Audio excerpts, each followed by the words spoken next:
My name is Emmanuel Boa, and I'm a member of the Global Open Initiative Foundation team, and I'm also the project coordinator for the foundation. I live at Ofanko.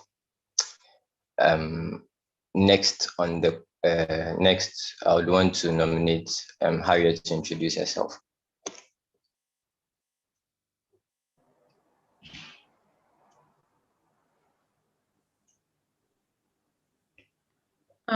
Hello, everyone. It's nice to meet you all. As Imam rightly said, I'm Harriet Bayo.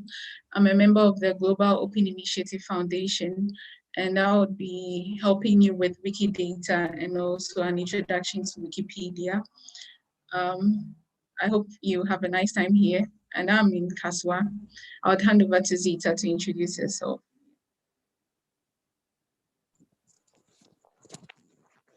Hi, good morning, everyone. It's a pleasure to meet you. My name is Zita, and I am also a member of the Global Initiative Foundation. I would be here to give some brief introductions and probably take some questions. So I nominate Ceci.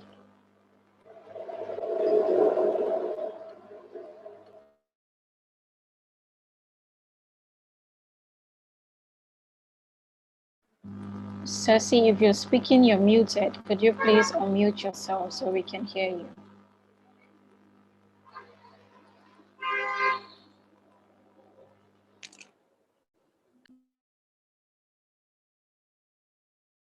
If I'm right, I think we are the three facilitators for this program, so we can go ahead with the training.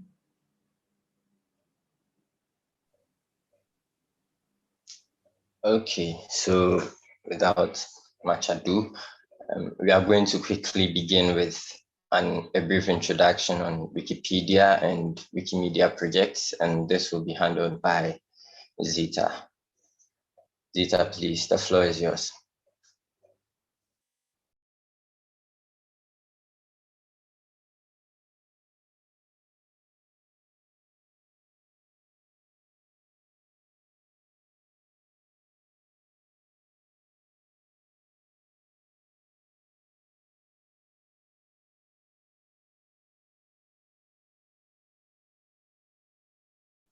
Hello, everyone. Once again, Ima, I think it's Harriet instead, not Zita. So. Oh, my bad, Harriet. Sorry, yeah. Sorry about that. Hello, everyone. Once again, it's nice to meet you all, and I'll be introducing you to Wikipedia. I'm sure a lot of you have heard of Wikipedia and have probably accessed content from Wikipedia or used Wikipedia before, and you might not know what Wikipedia is. So this is a chance for you to know more and probably get on board Wikipedia. So I would like us all to imagine a world in which every single human being can share in the sum of all human knowledge. There's so much information about the world we live in, and there's a need to share this information to so many people out there so that they can make use of the information we have. So this is what Wikipedia is about, to share information to everyone on the web or everyone in the world so that they can make good use of this information to recreate them or to edit to suit their need. So you might ask yourself, what is Wikimedia? Wikimedia is the foundation behind Wikipedia. So it's more or less like the human resource behind the encyclopedia Wikipedia. You might think that Wikimedia is a search engine. Wikipedia is a search engine, and there you can put all kinds of information there, or you can book all kinds of things on Wikipedia. But we are going to debunk those notions today. So just for you to know, with these icons here, you see this world with a whole lot of alphabets written there. That's the symbol for Wikipedia. And around this whole Wikimedia circle is a lot of some of the other projects that the Wikimedia Foundation funds or is responsible for. So for those who are interested in photography, there's something there for you called Wiki Commons. And for those who are into traveling and writing about your travel series and all those stuff, there's something for you called Wiki Voyage. And there's also Wiki Species and Wiktionary. So there's so much for everyone in the world. All you have to do is just click on any of these logos here, and then it will lead you to a whole wealth of knowledge with regards to some of these projects. So what is Wikipedia? Wikipedia was established in 2011, and it's with the sole aim of what's making knowledge available and accessible to people all over the world. And as of now, we have over 6 million articles, and thanks to the contribution of so many volunteers in the world. So we have people contributing from the UK, from the US, and Ghana, and Africa at large. And it might interest you to know that we have Wikipedia in so many other languages. That should tell you that you could find an article about Ghana in French, you could find it in Ewe, you could find it in Polish, you could find it in Russian. So don't restrict yourself to just writing articles on Wikipedia in English, but if you are very conversant with other languages and can read other languages, then you feel free to read articles in other languages as well. The good news is that you can edit Wikipedia. For those of us who have used Wikipedia and wondering what is this whole thing about, and then who has been putting this information there, you go online and you search for Shatabandle or Shatawale, and then the first pop-up that comes is from Wikipedia, and you are like, where is this coming from?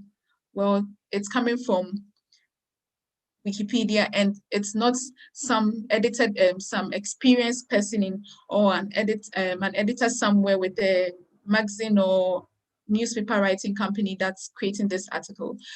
It could be you sitting here at ICODE, or it could be someone else in the world who has knowledge about whatever the person is writing on.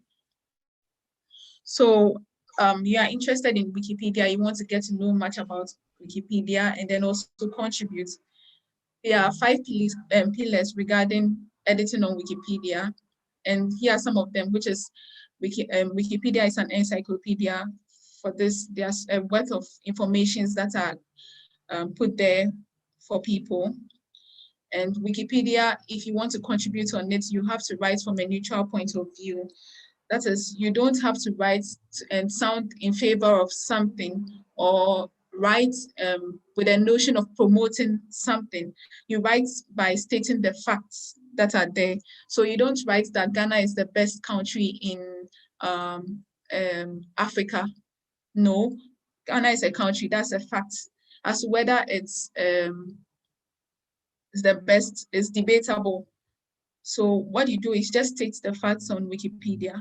And also Wikipedia is a free content that anyone can use, edit and distribute. So if you should put an information on Wikipedia, don't expect that the information is going to say the same way in which you wrote it, like in an essay, if you write about yourself, don't expect that it will just remain the same. There's going to be some editing by other volunteers as well.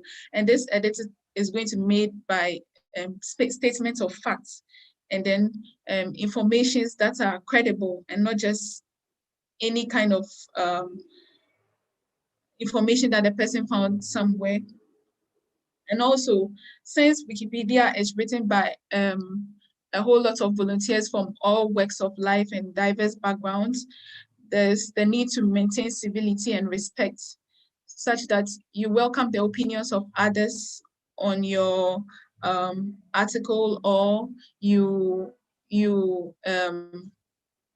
are open to information regarding your work that you are doing. So we have people editing or providing suggestions for you. So if you should have a problem, you could have a nice way of resolving this problem.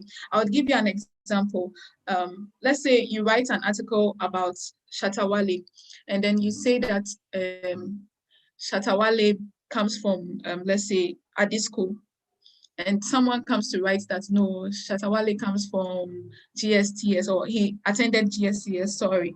So based on the facts that the credible sources that the person is bringing, you should be open to have this discussion to say that, okay, fine, Shatawale schooled for at GSTS based on this resources that I found written about Shatawale. So if it's from BBC, then you provide it there. So these are some of the ways to resolve conflicts and maintain civility there. So you don't go disrespecting someone there. And aside these things, Wikipedia has no firm rules. Okay, everyone is allowed to edit regardless of your background, your age,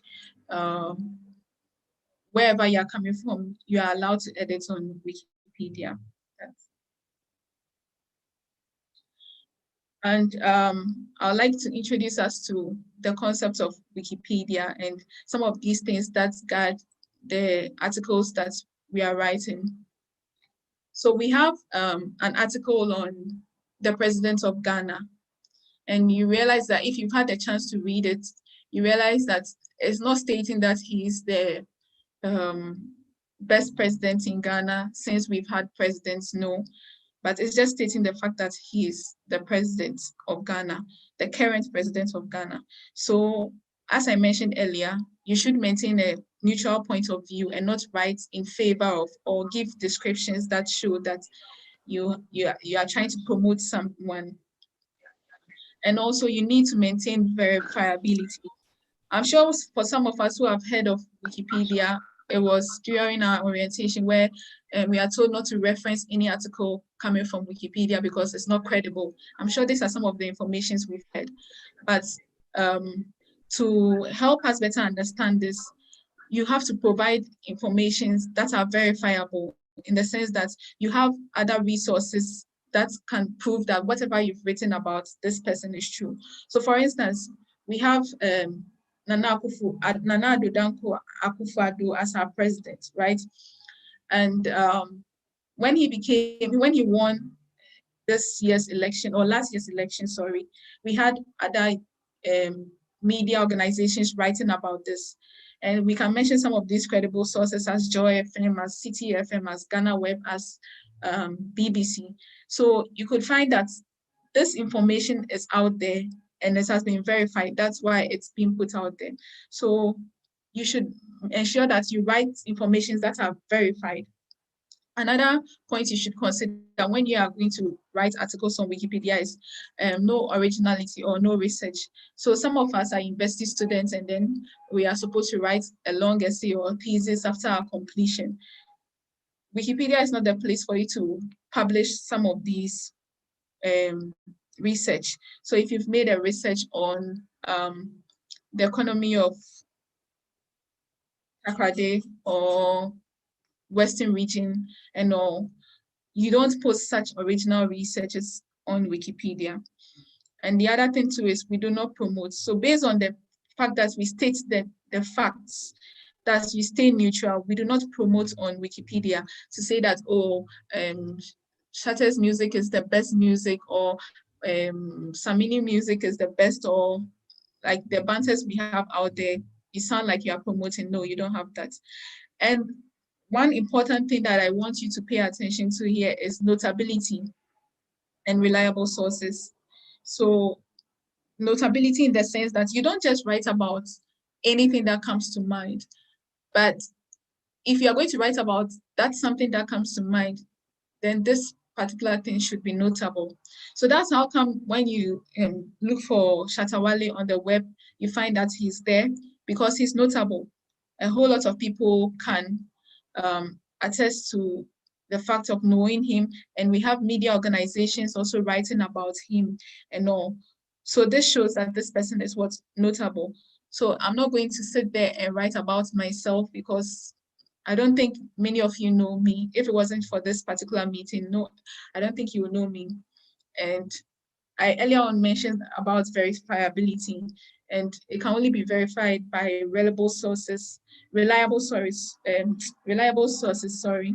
So if you have, like I said, you have BBC, like some of the credible sources we have from Ghana Web, My Joy Online, and some of these Google Books and all. So these are some of the things you should consider when writing an article on Wikipedia.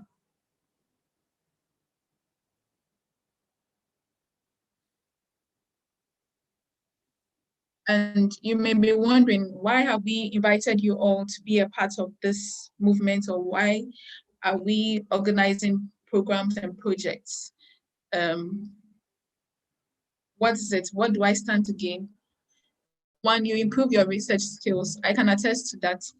When you are writing an article on Wikipedia, you need to research, you have to find information, because whatever you are writing about, you should have sources to link the statements that you are talking about.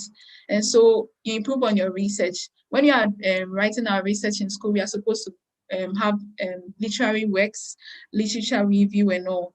And some of these skills get improved by what's contributing on Wikipedia. So if you want to write about anything, you have a favorite footballer, you have a favorite musician, and you want to write about because the person is notable, you have to do a research. What the date of birth of the person, the place in which the person was born.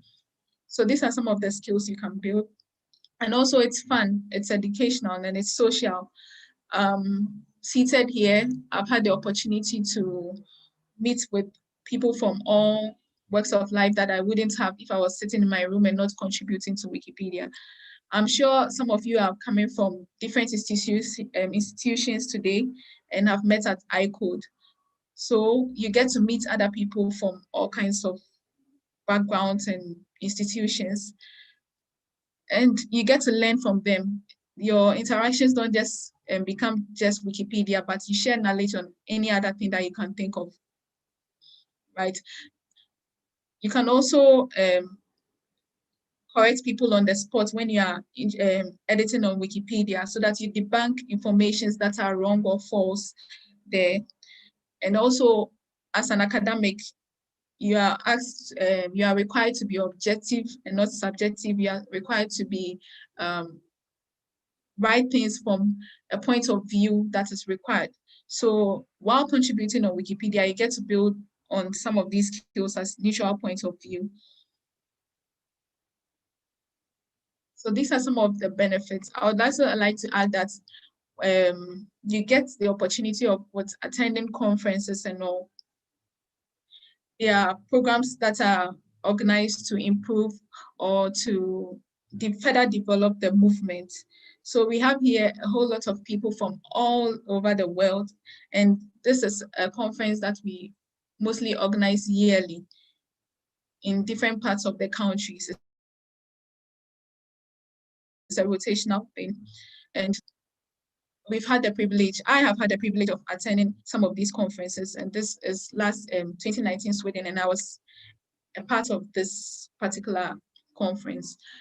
During these conferences, we deliberate on issues on how to better improve the movement, or to make this whole opportunity accessible to so many other people. So there's so much to gain and to enjoy from being a part of the movement and also contributing on Wikipedia. Thank you. I would like to pause here and ask if you have any questions.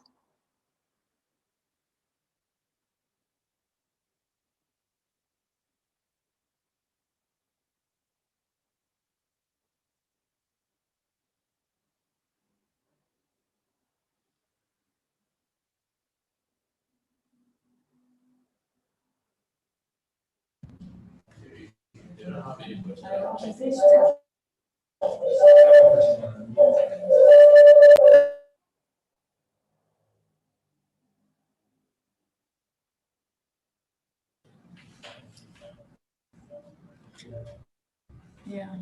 So my question is about the originality.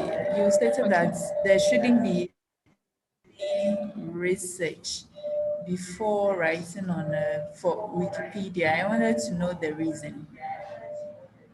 Okay, if I get you right, your question was on originality. That is the content that you are going to post there, right? It's different from you coming to write about something that can be put on Wikipedia and then you doing a research on that. So I didn't get your name, but let's just say I'm going to call you Amma. Amma, you're a very notable person in Ghana. And so if I'm going to write about you, it's okay that I can write about you on Wikipedia because you are a notable person in Ghana. So what I'm going to do is I'm going to research more about you to know about where you schooled, your personal life, if you have kids, if you're a Christian, some of the awards you've won and all. So there's the need for me to conduct a research, but it becomes different from originality if you are not a popular person and I just sat somewhere, I'm going to write about a topic that I just sat down to conjure, and it might not just even be it's just like I'm writing my work for my long essay and I'm just going to put it on Wikipedia. It's not a publishing journal, you understand? So these are some of the original works that I'm talking about. Yeah, I hope that answers your question. Yes, it answers. Thanks. Okay.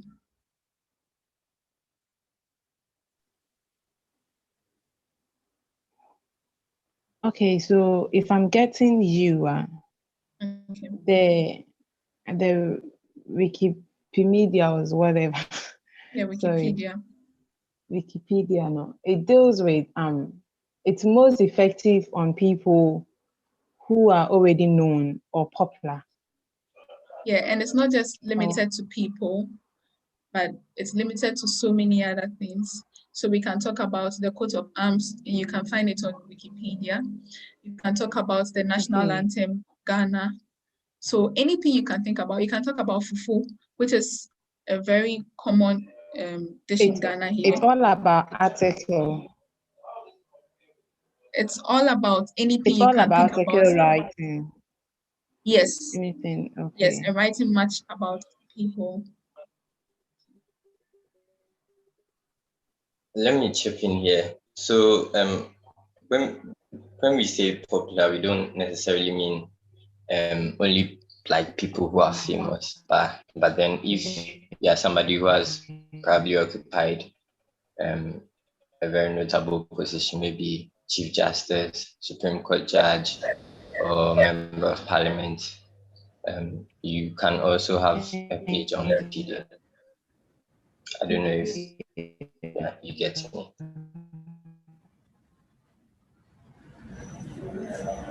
Yeah, if I'm right, I think Boche, I am sorry if I mentioned your name wrongly, but Boche raised his hand, so Boche, you could ask. So, hello. Yeah, so this question, is it okay? Yeah. So to do with content, how are checks maintained? Because is it directly posted on the internet, or are there other editors who look into it? Because sometimes you have content that are fake. So how are the checks? Okay, thank you very much for that very important question, Him. As I mentioned earlier on, where we have to maintain respect and civility, this is to give you the idea that whatever you write might be patrolled by other people. When I say patrol, it means other people will be reviewing the work you've done. So if I write about, let me just demonstrate this example to you so that you can have a better idea of what I'm talking about here.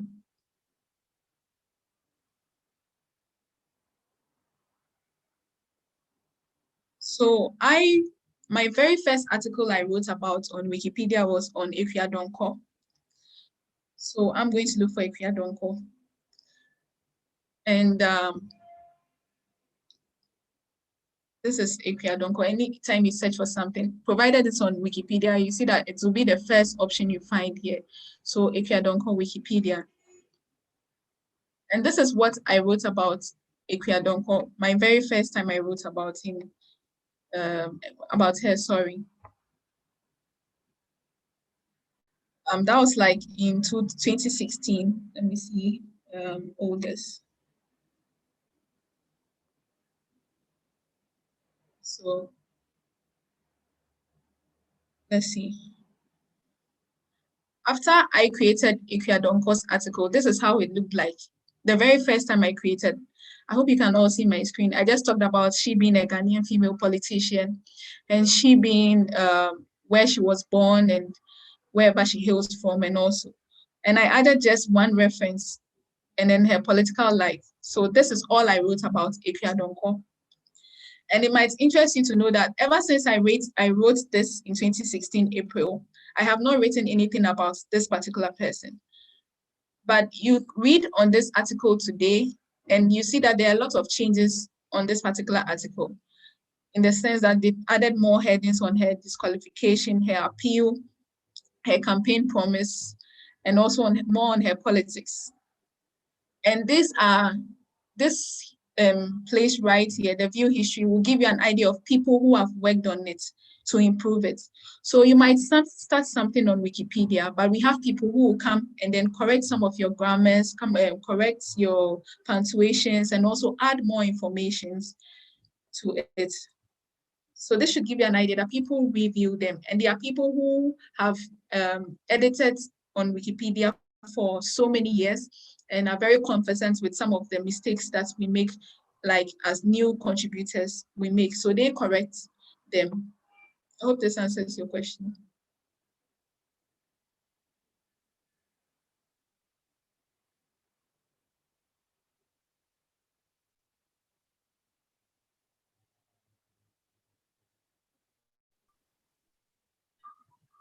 Hello. Yes, hello.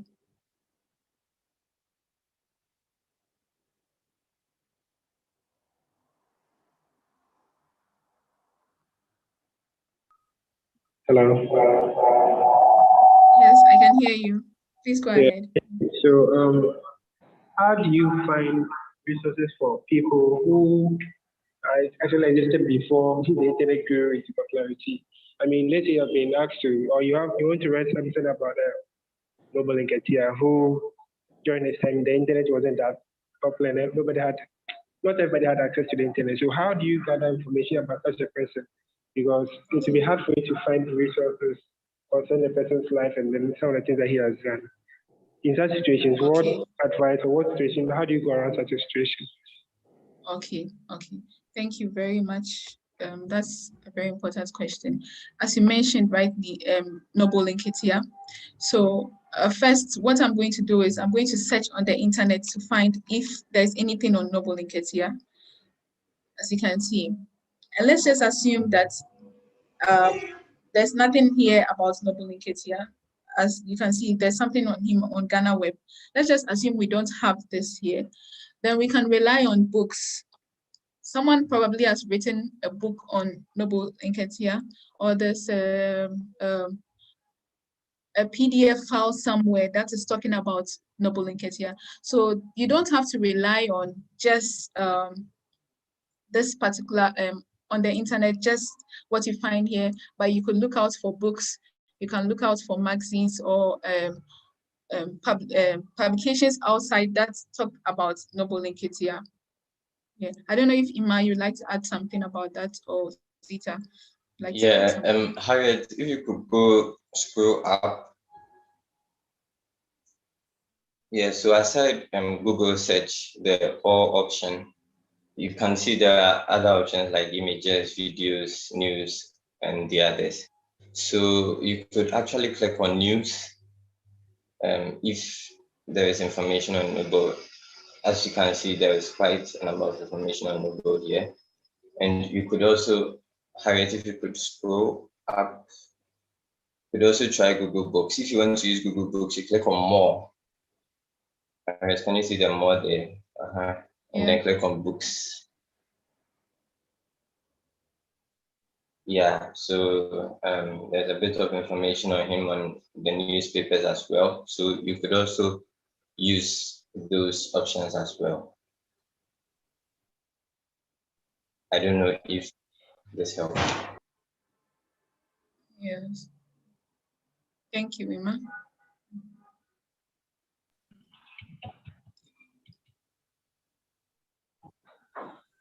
Hello.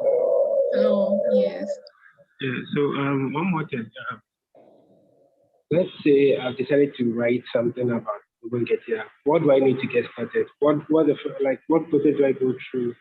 Do I need to create an account? Do I need any verification? What are the kind of requirements I need to start writing? Okay. Thank you.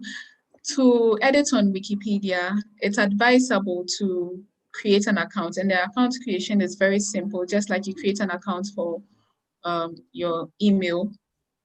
All you have to do is go on to wikipedia.org or just open any person you can think about, and you realize that on your right-hand side, up right-hand side, you find create an account. So all you have to do is just click on that, and then you have a process to create an account just like you have on Gmail. I think all you need is an email account, and then you are good to go to create an account on Wikipedia. Yeah, I think with regards to the article creation, we have a session where we are going to have a hands-on demonstration on how to create an article. So I think with that, that question will be answered while we go through that. Yes. I don't know. I think I don't know if Emmanuel Boche has responded. He asked this question because he's on the call. Yeah. If it's possible, can you type your message so that I can read it out loud and then?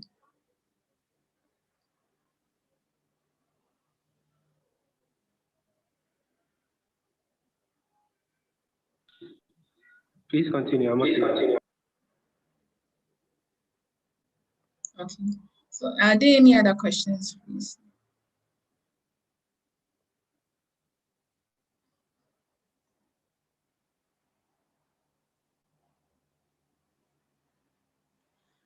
So if, hello?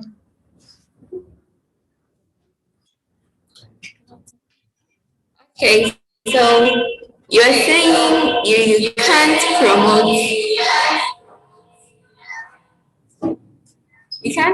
anything on Wikipedia, right? Yes. And so maybe I have a product and I want to promote it. Is that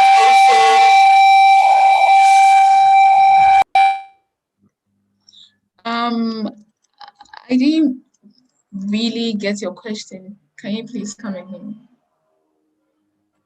Before you come again, please, there seems to be some background noise from your end. I don't know what's causing that. So could you please check that? But then if you're unable to work on that, you could still type your question in the chat. That's also an option. Hello? Yes, you. I was asking, since you can't promote anything on Wikipedia, if I have a product and I want to promote it, is it allowed? No, you Okay. can't promote your product on Wikipedia. It's not an advertising site. Okay. Yes. Thank you. But then if your product is notable, perhaps there is enough information on that product on probably the internet or various books like other people have talked about it, then of course you could talk about it, but then you should know how you describe it. You shouldn't make it promotional or you shouldn't use Wikipedia as a platform to like market the product.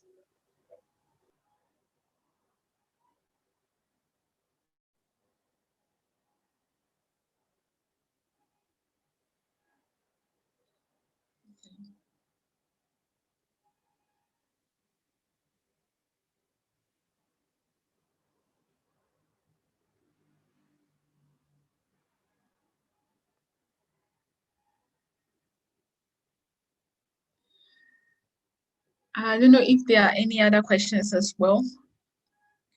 I'd just like you to chip in this. So you were invited for a program. I didn't, okay, let me just check that out.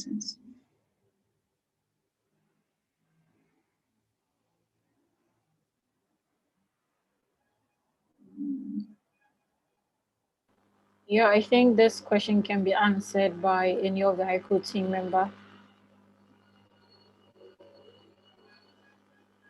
Is there any certificates of participation after the program?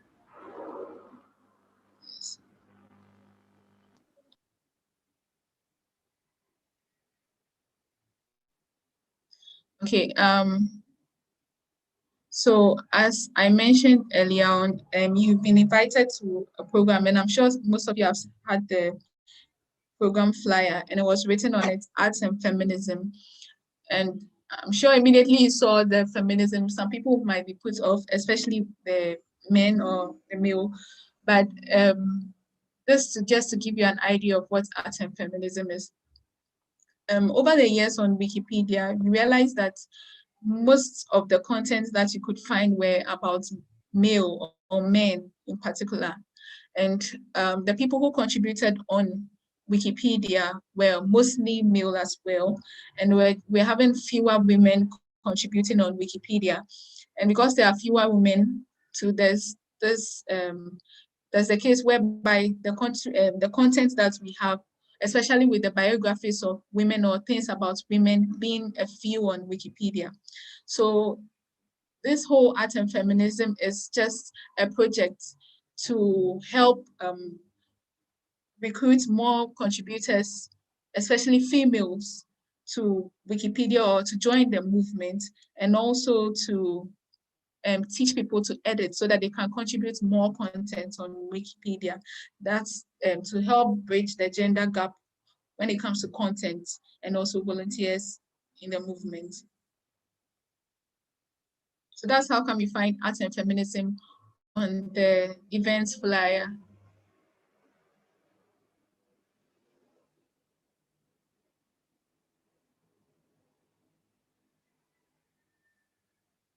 I don't know if there are any other questions as well.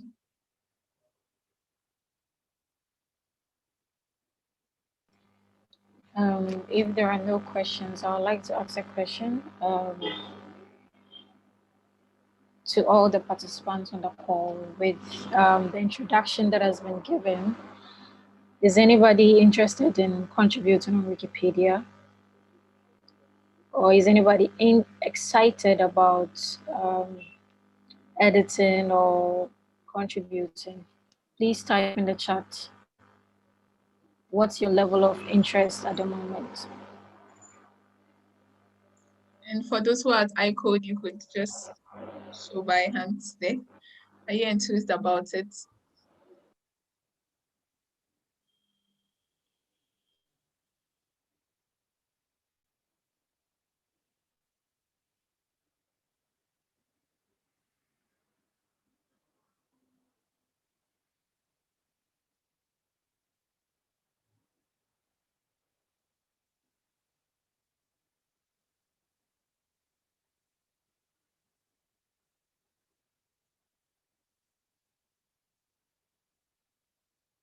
Okay, so if there are no further questions, then I'm just going to hand over to Emmanuel to take us to a practical session.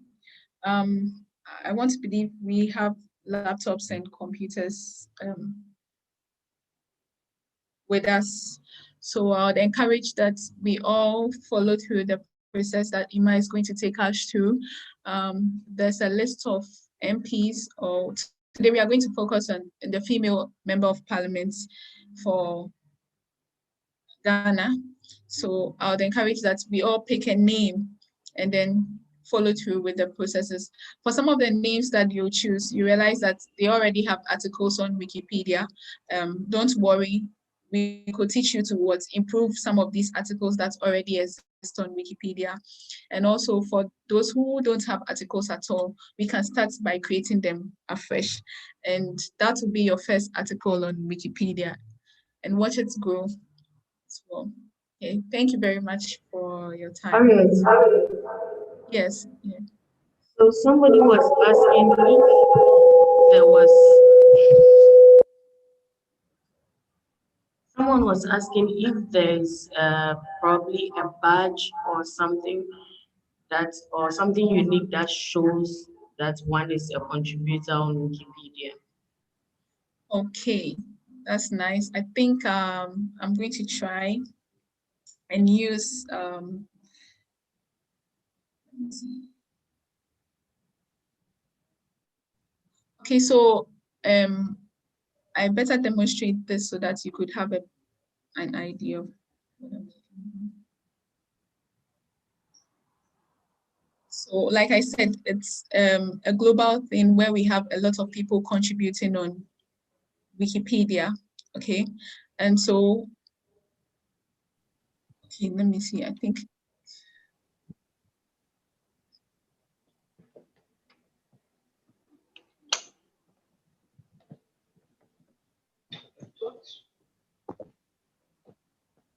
Okay, so this is one contributor by name Celestia Success, and you might know her as Zita Aslazag. And when you go on Wikipedia, this is her page on Wikipedia. This is her personal page where people can reach out to her with regards to work and all those things. And you find here the tireless contributor banster. We have the woman in red banster, and then also women in red banster. Okay, these are some of the tags that you have people giving to Zita for her work done. Okay, so based on her contributions over the years, I think she has been in the movement for over 7 years now, or if I'm right, you can correct me, Zita. And these are some of the things she's done here, and she's had people giving her this badge. We can have that of Kindivia. Let me show you that of Kinvidia, sorry.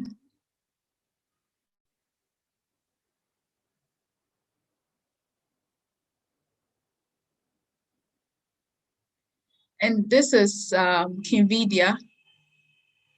And I think he's also got some work done here. And I know people have given him bansters for that as well. So if that's to answer your question. And I would also like you to know that during these conferences and regional meetups, we have people who are being celebrated for their work done over the years. And then I think last year we have one contributor from Ghana called Sandesta Tate, and she won the Wikimedian of the Year. That's for her contributions towards Wikipedia projects and the community in general. So you might not just get a banster here, but you'll be acknowledged all over the world for your contributions as well. And I would also want to point out that when you start contributing on Wikipedia, it doesn't just become you contributing on Wikipedia always, but if you are interested, you could organize projects to basically with the idea of, or with the sole aim of what's making knowledge accessible and available to other people. I mentioned that there are so many other projects with regards to the foundation, which includes Commons. So as you can see here, Wiki Loves Africa. This is a project that is geared towards promoting pictures or videos about Africa here on our culture and everything that you can think about. So for photographers, you can take up interest by publishing your pictures on Commons. And you find that people will reach out to you for projects and so many other things. If you are a web developer, if you are a graphic designer, there are so many opportunities for you as being a part of the movement there. So it's not just restricted to just contributing content on Wikipedia, but there are so many other opportunities for you as well.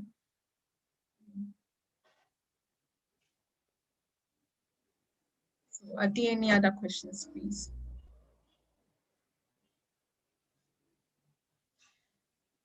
I think I would have to stop here. If you have any other questions, you could please write them down. We could go ahead with the demonstration so that we can have an hands-on experience as to contributing on Wikipedia. And then we could address your questions after Ima is done. Ima, over to you. Thank you. Okay, thank you very much for that presentation, Harriet. So we are going to go straight to a hands-on demonstration on how to create a Wikipedia page. So what I'm going to do is I'm going to share my screen, and you guys should be able to get a name by now, a name that you want to work on by now, so that you can just follow me while I take you through the process. So this is the MP that I want to work on. His name is Adama Suleimana. So as I mentioned earlier, if the person occupies a prominent position, like being a member of parliament or a minister, the person should can be able to have a Wikipedia page. So I got the name from this list. So this is a list of the 2020 MPs, and he's a member of parliament for, say, in the constituency in the Bono region. So with the names here, the ones which are not in blue links, they are names that do not have pages. So we'll actually take names from here as well. So first of all, what I do is I search for, yeah, Harriet.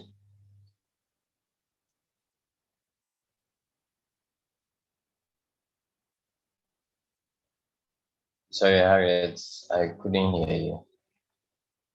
I was saying, if we can we ensure that everyone has a female member of parliament to work on before we can contribute. Okay. Yeah.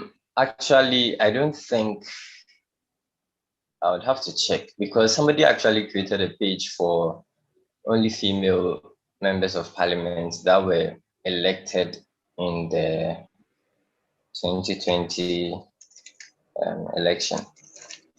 But then I don't know if they all, like, there are some of them who do not have pages. Seems to me they all have pages.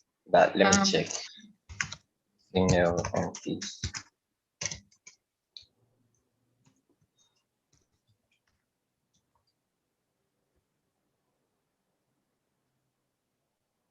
Yeah, I think I've seen that list. You have the list? I think I've seen that, and mostly all of them have articles. Let me just share it with you. If you have the link, you can just send it to me. I think I have it here. Yeah, so this is the list. I think they all have pages. Yeah, I think the last one was Adelaide, but we worked on that on Saturday. I think Kupa worked on that on Saturday. So we might have to. What we'll do is, okay. If you have anyone to work on, you could start with that, but we'll have to teach them to improve articles. Improving rather than creating? No, we could start with creating. Okay. Then we can teach them to improve. Okay, but I think you sent a link to them with a list of names, right? Yes, yes. Okay, so they can use that. Okay. So first of all, what you do is you try to search the name on Google. So what happens is, if the person already exists on Wikipedia, you find a Wikipedia page for the person.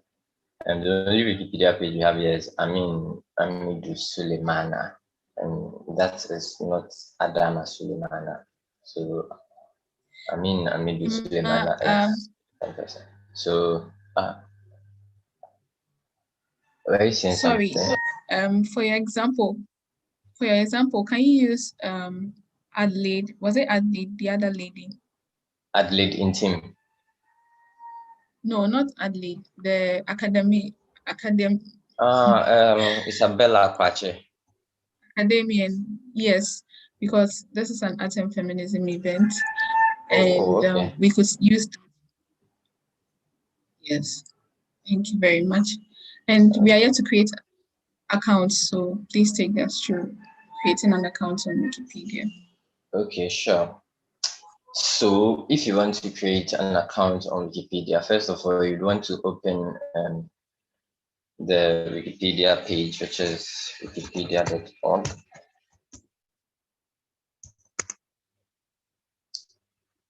So after typing wikipedia.org, this is the interface you are going to see. So click on English. So after clicking on English Wikipedia, this is what you are going to see.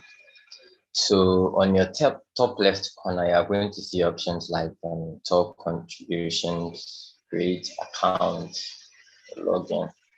So if you do not have an account, you click on create an account. If you already have an account, you click on login and then you put in the details. But if you do not have an account, you click on create account. I'm sorry to cut in. So I see some okay. question in the chat. Emmanuel is asking, Okay. I don't know if it has been addressed. He says this is an open initiative. I guess there's nothing like financial support. I don't know what he means. Has that question been addressed?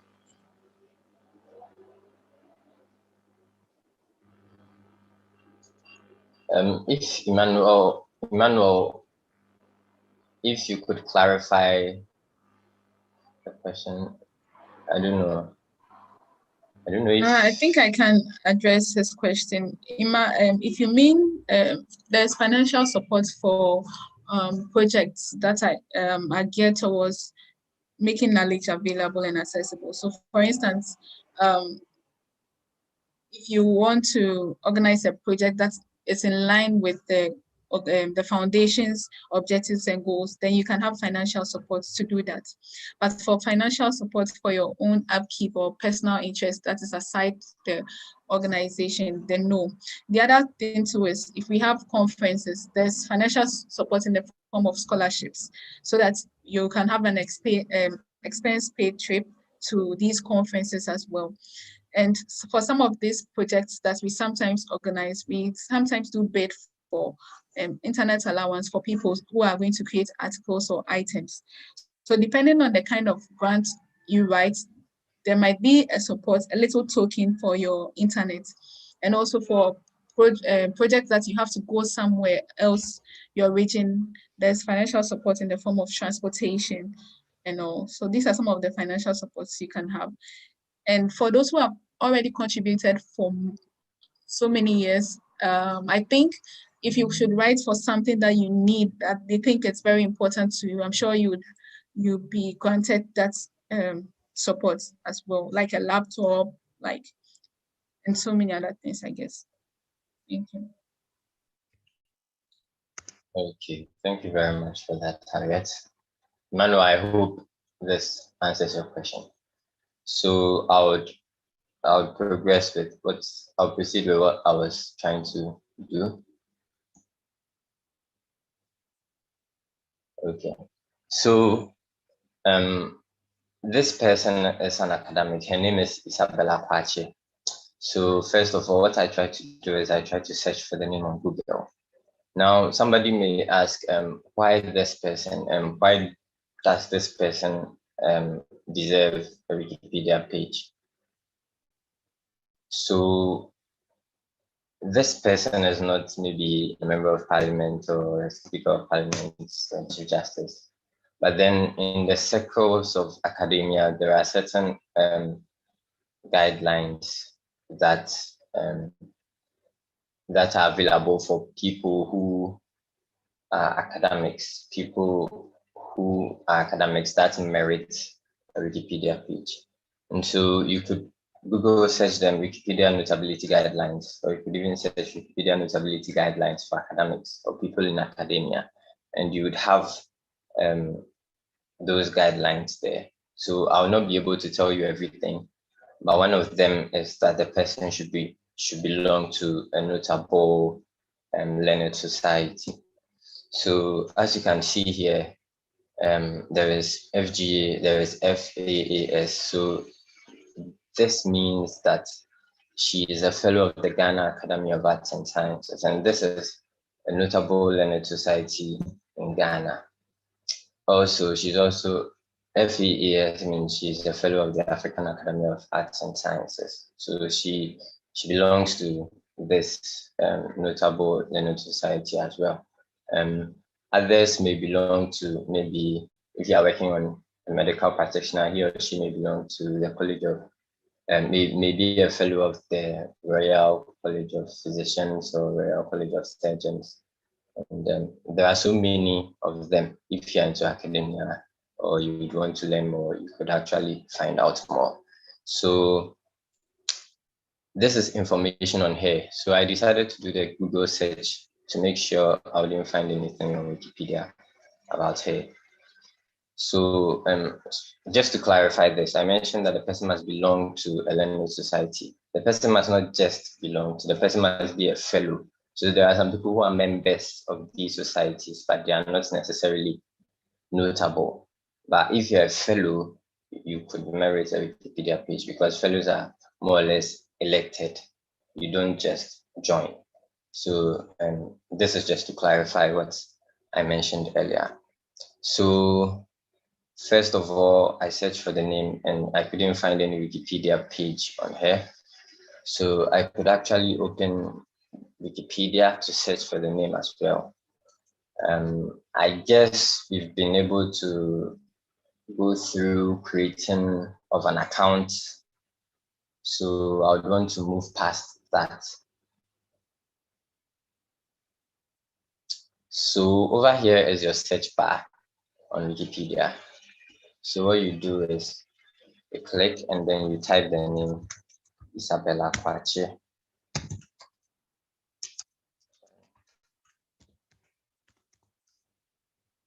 Then you enter. So as you can see, there are other options for Isabella, but then there is no Kwache. You find Quakers or Quakers, but there is no Kwache here. So there is no page for Isabella Kwache. Now, sometimes what happens is that the person may have other names that may have been used to create a page for the person. So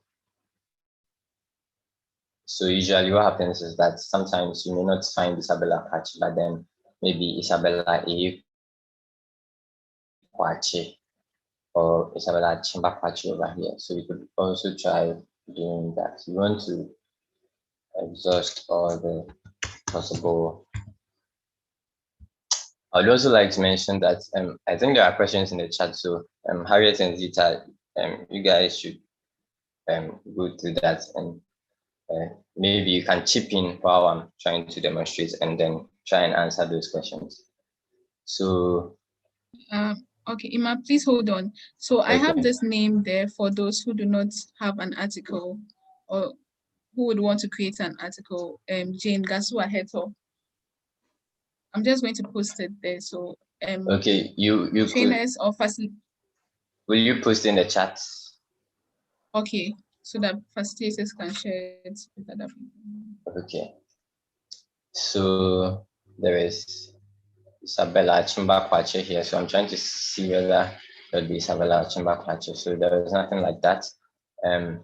You could also try IU Kwache, or I've actually done this. So try to exhaust all possible combinations of the name to be sure if the page exists or not. So that's what you usually do. But I didn't do that here because of time, but I've done that and I know there is no name like that. And so you could go ahead and create the page. So from here, if you want to create a page, what you do is you click on the red link over here. Usually if the page doesn't exist, this is the message you get. The page Isabella Chimba Kwache does not exist. You can ask for it to be created. So what you do is you click on the red link and then a new page opens. So I'm not logged in yet, but I would like to take you through the process you might um, what you might face as a new editor, which might be different from what I might face. So what happens is that if you're a new editor, this is the page you're going to probably see first. So they would want you to practice in a sandbox. A sandbox is like a jotter where you can try your hands on articles before you, if you think they are ready to be published, and then you publish them. But then because you want to create on the main space, what you do is you click on next. Now, when you click on next over here, they just want to verify from you or clarify from you if the page you're creating is referenced enough or is notable.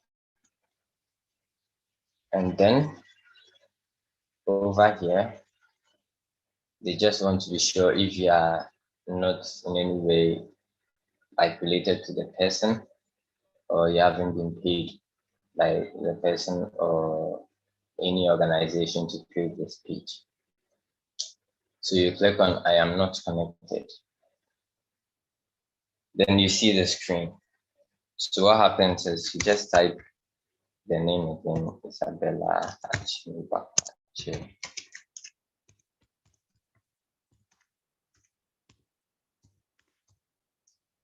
And then you click on create new draft. So this is the page you're going to see, and then you begin creating the page. So I'm going to log in.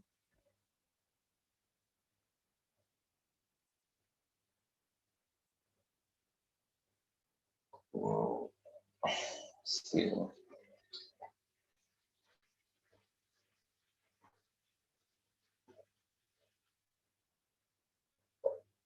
Okay, so this is the page you are going to see.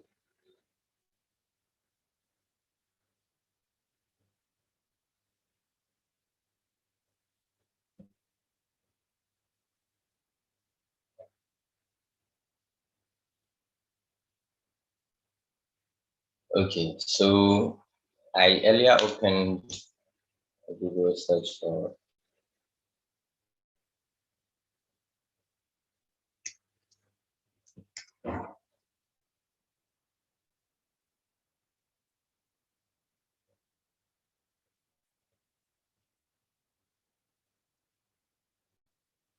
So I opened the page for Isabella Pache earlier. So we are going to use information here to create a page for her. So because you are creating a biography, you want to know exactly who she is or the type of, how you introduce her by knowing who she is. So over here, there is information on her, where she is schooled, her affiliations, and her research interests. So she's an emeritus professor over here, as you can see. And she's a professor of immunology and parasitology, a health researcher, and a public health practitioner. So this is enough introduction about her. She has given us information on what she does as an academic. She's a professor of immunology and parasitology, and then a researcher and also a public health practitioner. So you could begin here. Close this page. So you could begin here by introducing her. So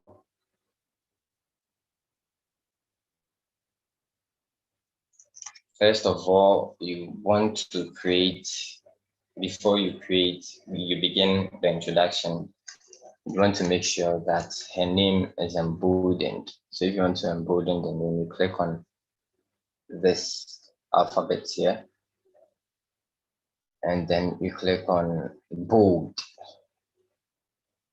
Then you begin typing the name Isabella.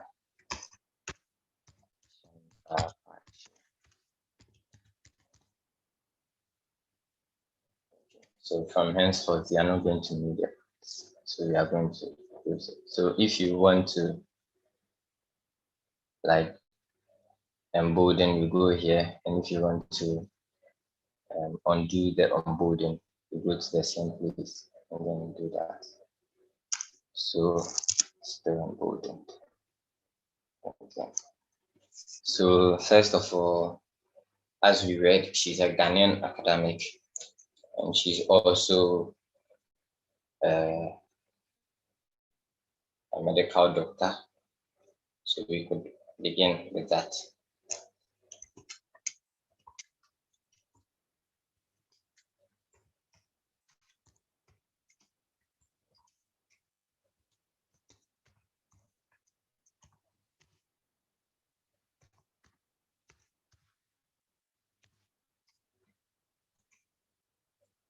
So after this, you'd want to explain why she's an academic.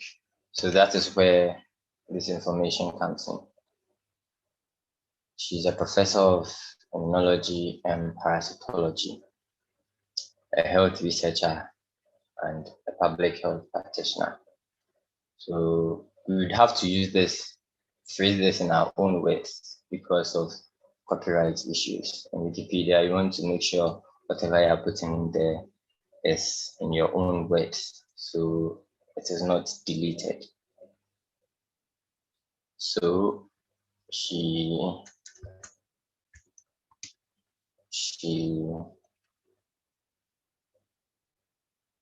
so you could say she's a professor at the University of Ghana, as you can see here. Or you could say she's a professor of immunology and parasitology at the University of Ghana.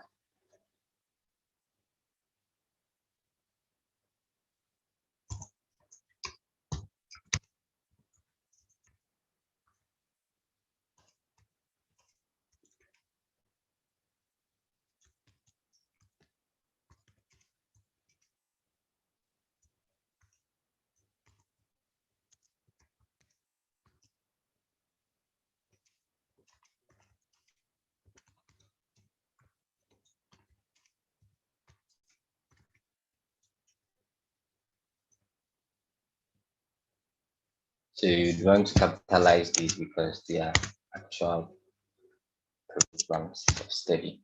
Okay. So at the University of Ghana. Then you could also talk about the fact that she's a researcher. So she's also a researcher and a public health practitioner. Okay, so she is also a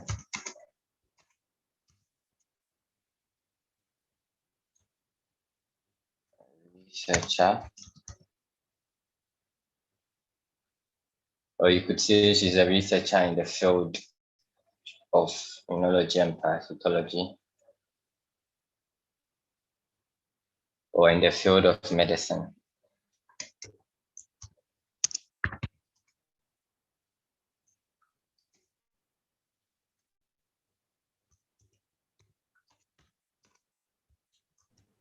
Ima, Yeah. please, my ladies are saying you're going too fast, so you should pause a bit. My time is even up. I don't know, Zita, would you be able to carry on from here? Should I send you the link?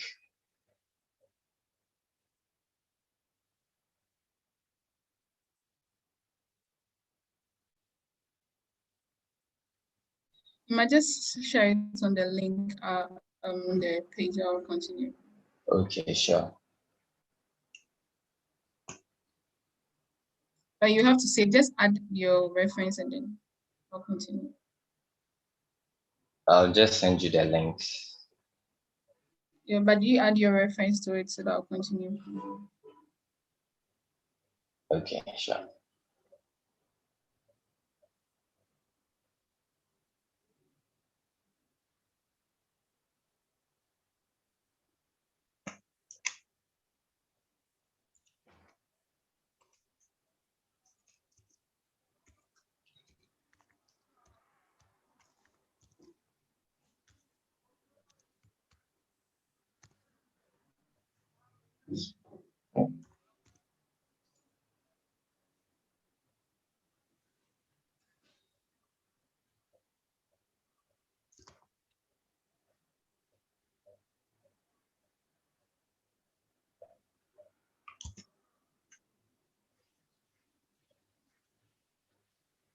Okay, so I want to believe everyone has created an account already.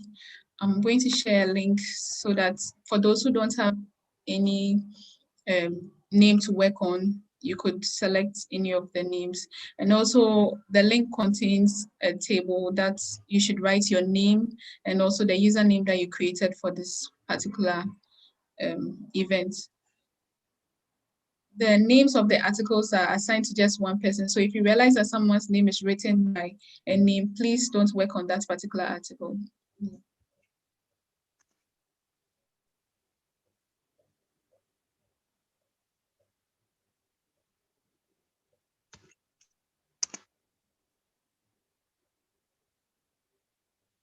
Harriet, have you seen the link?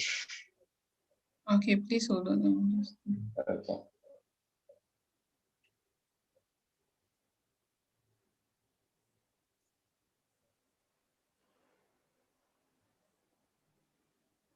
Okay, I've seen it.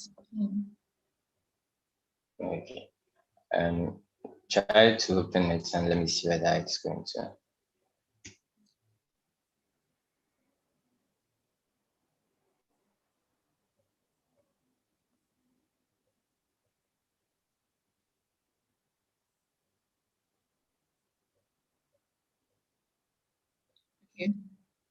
Okay. Okay. Wait, oh, I don't see anything written inside. Oh, this in your sandbox, oh? This is my draft.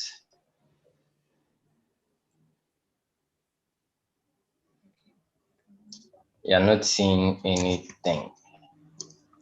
I'm coming, let me just project my screen.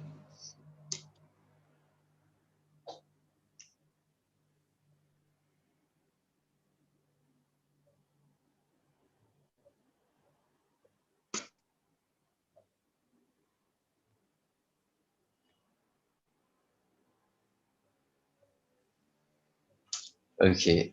If you're not seeing anything, then what I'll do is I'll copy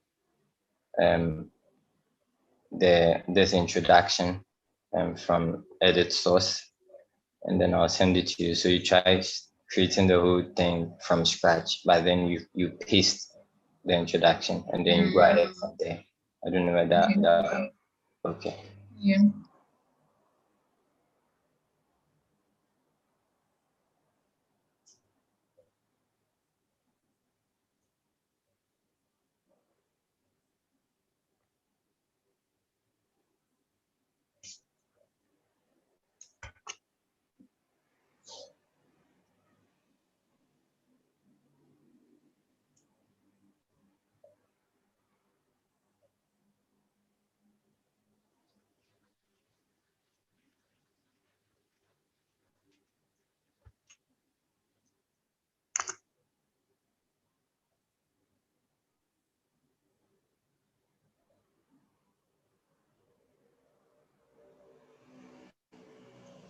Okay. I believe everyone can see the screen now.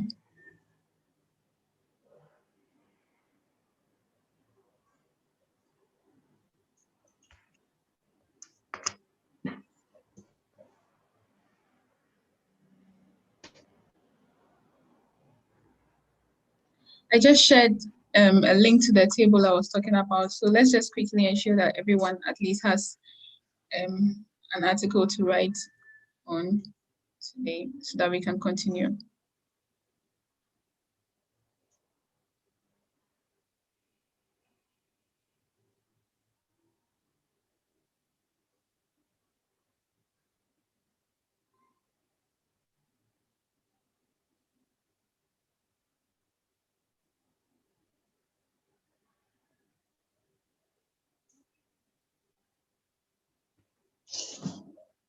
Ouch.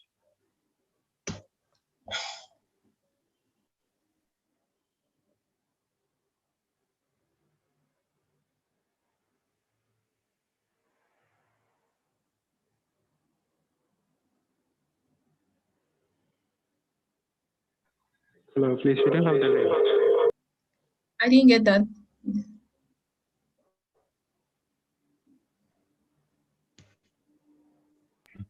We're waiting for the link. Yeah, I think you said the link Okay. is not in. Really? Let me just. Okay, so I want to say thank you to everybody, and I'm signing out now. So have a good day, everybody. Bye bye. All right, thanks, Emma.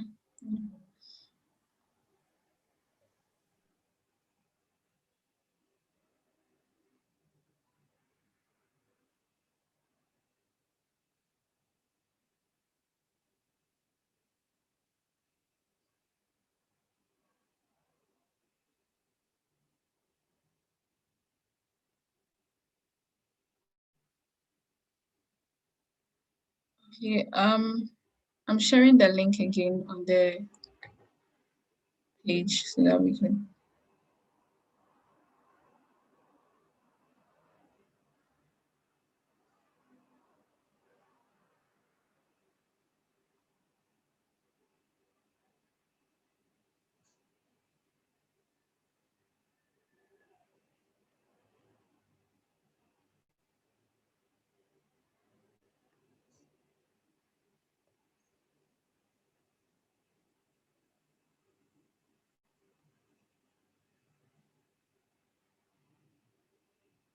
Oh, okay, that's why.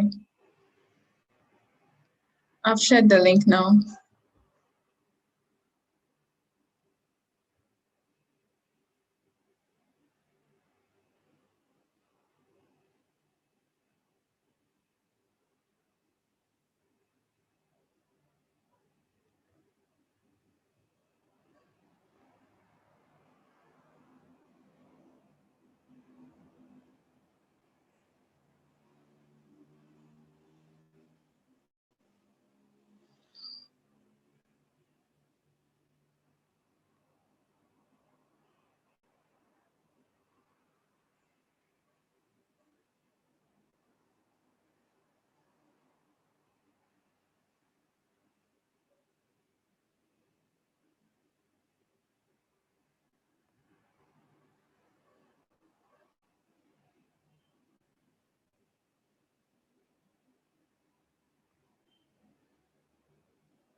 So I don't know if we are all on the same page as to where Emmanuel left off.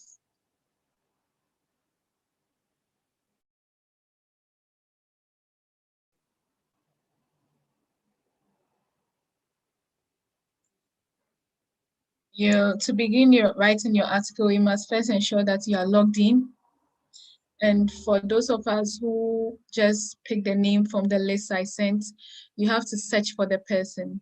So let's please ensure that it's just one person working on an article for now. We don't want to have two, is it Leslie working on two articles on Leslie? We just want to have one article on Leslie. So if you select a particular article, please write your name by it so that no one would have to write. And when you select a name, I would like you to search, go online and search for the person. So we are currently writing about, I'm writing about Isabella. So I'd ask all of you to go online and search on whoever you're writing.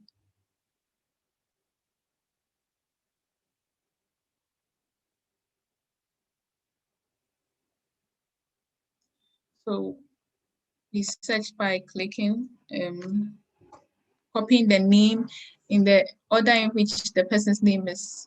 So if the person is Panchi Isabella Achiniba, you just go straight to that and don't interchange the names and all. and ensure that your spelling of the name is right, as in from the other publications that you see the name, that's the same name you are writing. So you're not going to write Kwachi as Kye, but the Kwachi that you see as well.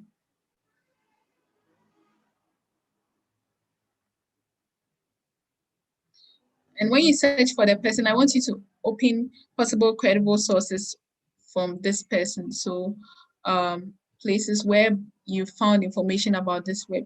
So if you see anything about the person from Ghana web that's talking about this particular person, you can select that. If you see it from My Joy Online, you can select it from BBC, you can select it, and no. So.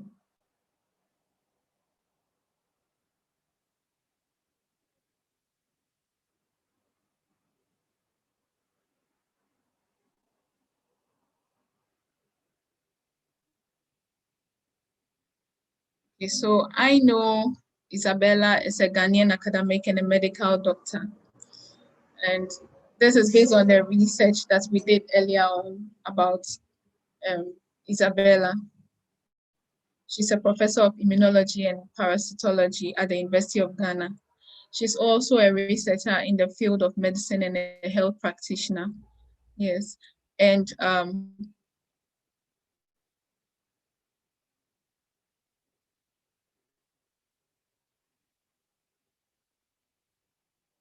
as you can see here, this has a different interface as to the one that Emmanuel was having. This is more or less like the coding form of writing articles.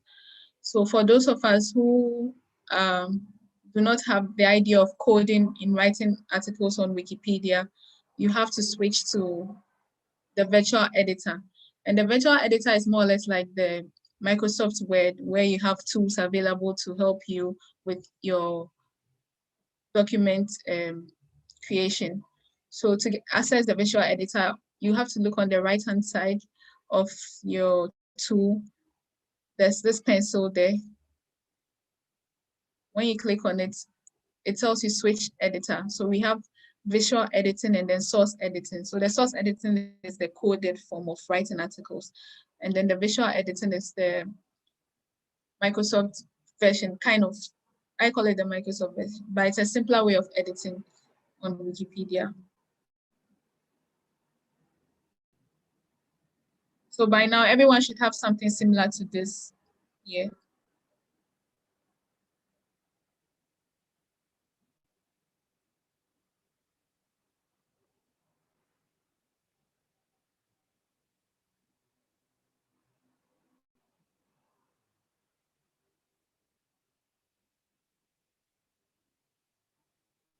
Are we on the same page, please?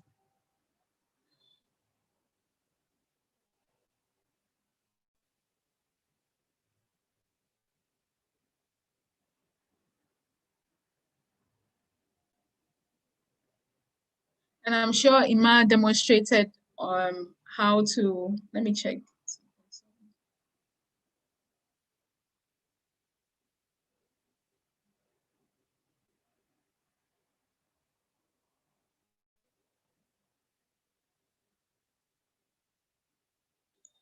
So I'd like to find out, has anyone selected Jane Gasu Aheto for those of us at ICODE at the moment?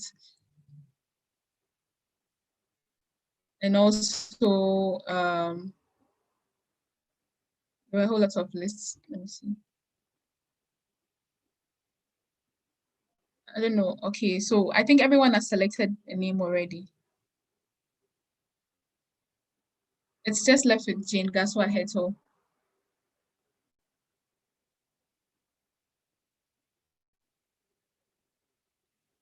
All right. So Matilda, Sharon, Helen, and Madonna, I hope you've online to search about these people, Jane Gaswa Heto, and Hannah Amanyaku, in the names in which you see them written.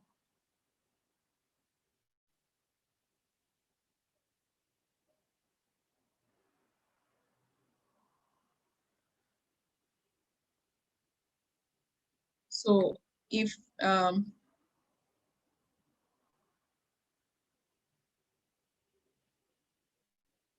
So if you are going to write about a person, I'm just going to start from the scratch for those of us who are now beginning so that.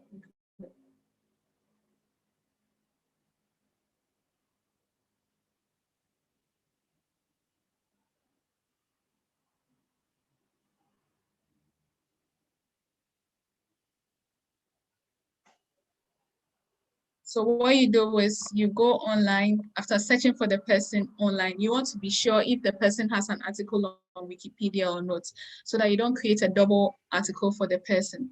So what you do is you click in the search button and then search for the person. So for instance, I'm not working on Jane Gasu. I'm just giving you an example. So Jane Gasu Aheto. You search for the person here.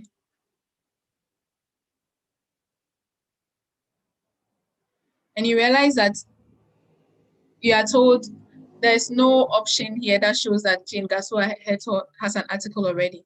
So you are told here you may create the page Jane Gasua Heto, but consider checking the search result below to see whether the topic is already covered. We have here her name as list of ambassadors and high commissioners, but that doesn't mean that's her article. So we can go ahead and create the article by clicking on the red link here. So you click on the red link here, and that opens to a whole new page for Jane Gasua Heto. Harriet, sorry to Yes. So currently what Harriet is doing is taking you through an article creation process on Wikipedia. So we have assigned some of you articles to follow along as she demonstrates how you can create an article on Wikipedia. So whatever she does, do it at your end so that by the end of this training, you would have been able to create an article. We are recording the session, so once we are done and you still don't understand, you can re-watch the video to get more clarity. I hope this helps.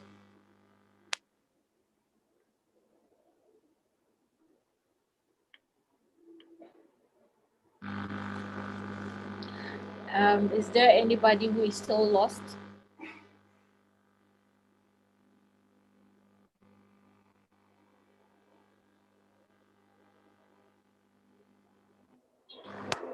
Over to you, Harriet. Okay, so if no one is lost, then I'm assuming we are on the same page where we want to create an article for the person we choose. So after clicking on the red link here, if you see anything red or black on Wikipedia, like we have here Jane Gasua Heto highlighted, then there's a high possibility that she doesn't have an article on Wikipedia. So that's what we are doing right now, creating an article on Wikipedia for the person. So you select on the red link, you click on the red link, and it opens you to a page for you to create an article for Jane Gasu Aheto, as you have here. So for those of you with this kind of interface, you can go ahead by clicking on below their name and start writing something about whoever you are writing about. So there's an example here, Hannah Amanyaku. We all know Hannah Amanyaku to be a Ghanaian diplomat. If you don't know, there's a chance for you to know. So we want to create something similar to this about whoever we are working on, and that's Jane Gasua Heto. So I'd like that we all open a new page about Hannah Amanyaku on Wikipedia, and you will see what I'm talking about. In the end, we should all have something similar to this.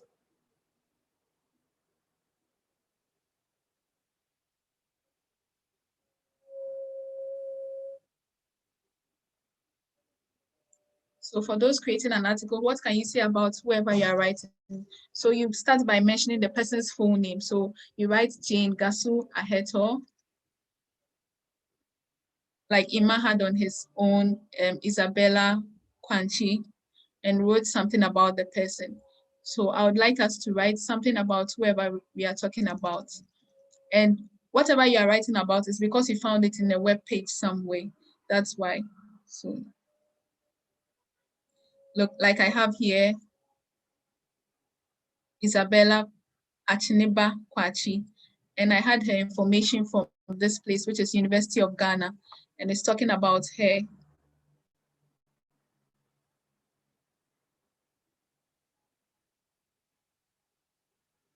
So after you've written something about the person, you want to reference whatever you've written. And you can reference this particular statement of fact by selecting on this, selecting the URL and click highlighting it. All you have to do is copy and paste this particular link here.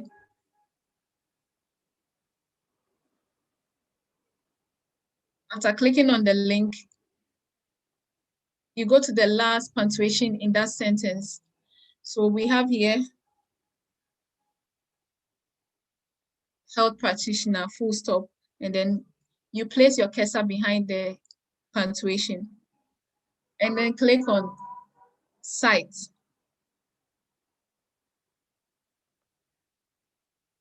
You realize that there's a box opened for you.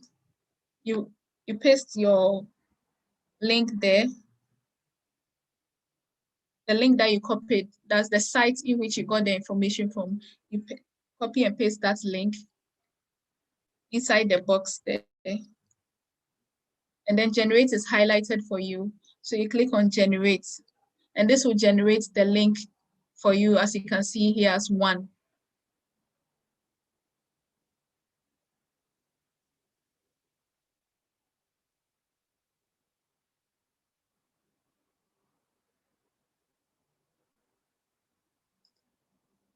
I want to assume we all have something similar to this there. We have the name and a sentence with a number attached to the punctuation, which is a reference. What we want to do next is to find out when she was born. And to do that, we try to visit some of the online publications about her.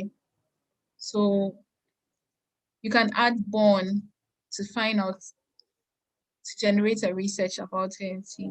Yeah, Harriet, your screen is stuck. What we are seeing at the moment is just the title of the name of the article you're writing and just Jane. Oh, wow. So you might want to stop sharing and reshare your screen. Okay. Are you seeing Isabella Achinba Kwachi? Yeah, now we can see it. Okay, so as I was saying earlier, we wrote that she's a Ghanaian academic and a medical doctor, but we want to reference this particular statement that we are talking about. And we can reference this particular statement by first going to the link where we had this information from. So whatever information you pick from my Enjoy Online or Ghana Web, that's wherever you go to. So I had my information from University of Ghana website. So I'm going to click on the link above, that's the URL, and copy that particular link. Okay. And then I come to her page that I'm working on.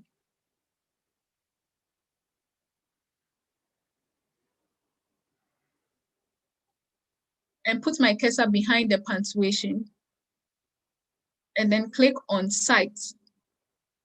Cite is just above where you have your tool session. So you have Cite.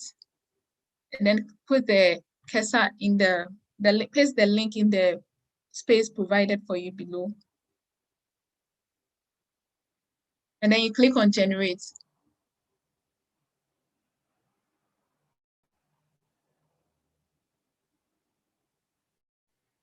So after clicking on Generate, you click on Insert. And you realize that a reference has been generated for you.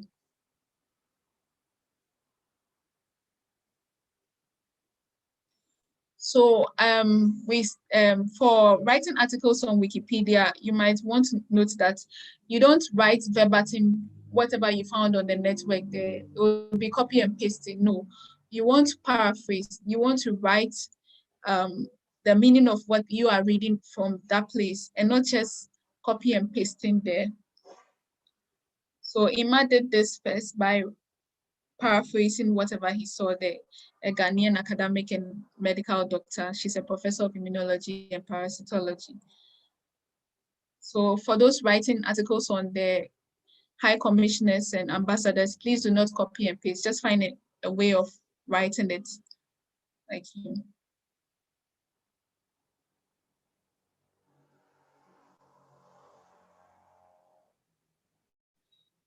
So I want to believe we've all added a reference to it. What we can do also now is to add a heading. And the heading is to give us more information about what we are writing about. So for instance, if you have the date of birth of the person you are writing about and wherever the person was born or the education the person had, you could add that. So you can add that by adding a section to it.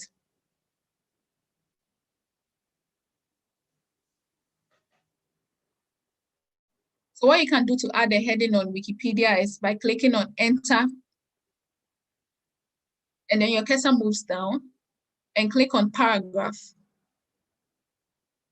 So we have paragraph here, you click on paragraph and then select heading. So in this case, there's a line ruled out for you to write whatever your topic is going to be about. So for some of us, we might not have the date of birth, or we might not have an idea to the early life of the person because we've not had publications from media houses writing about her. But we can have a book, a place that's talking about her award or her career in general. So what you do is whatever your topic of interest is, that's what you write. So I'm going to try creating a topic about her early life.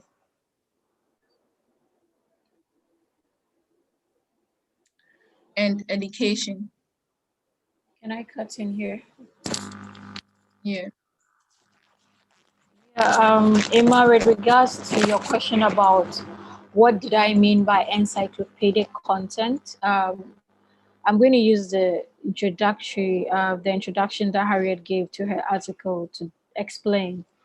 So she says, Isabella is a Ghanaian academic and a medical doctor.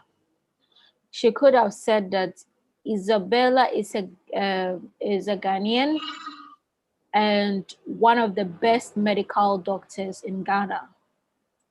Now, if she had put her statement in that way, it would sound as if she holds Isabella in high esteem as an incredible medical doctor. Although this might be the case, so far as it hasn't been published in any recognized newspaper or journal that she's probably one of the best doctors in Ghana or Africa, we cannot put that on Wikipedia. So to sound encyclopedic, all you need to say is she's a Ghanaian medical doctor, which is the actual fact. I hope that makes sense. Harriet, can you please go back to the introductory section? Yeah, and she continues to say she's a professor of immunology. How do you pronounce that Immunology. Immunology. Immunology and parasitology at the University of Ghana. She's also a researcher in the field of medicine and a health practitioner. So you can, if you look at this sentences carefully, you realize that there is a limited use of adjectives or modifiers to make an understatement or overstatement about this person. So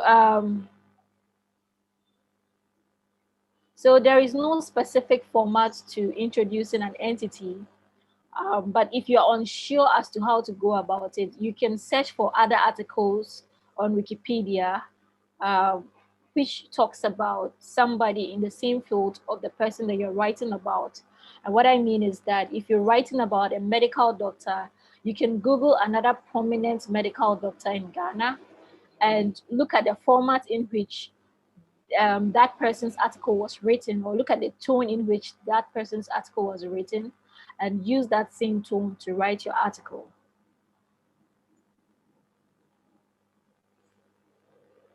And there are information is presented in sections in an article on Wikipedia. So like I mentioned again, if you're not sure of the sections to include in your article, you can look at other articles on Wikipedia to be sure of the sections to include. For biographies, normally the sections that we have is an introductory section, the early life and education section.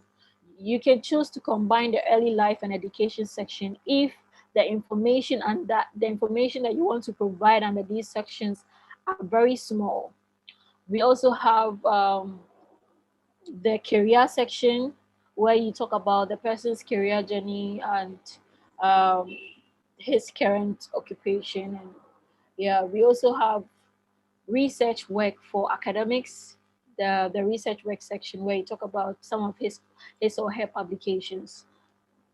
You will get to know more of these sections as you become more experienced in editing. But for a start, the best you can do is to look for other articles on Wikipedia that that talk about the person, that a similar person that you are working on.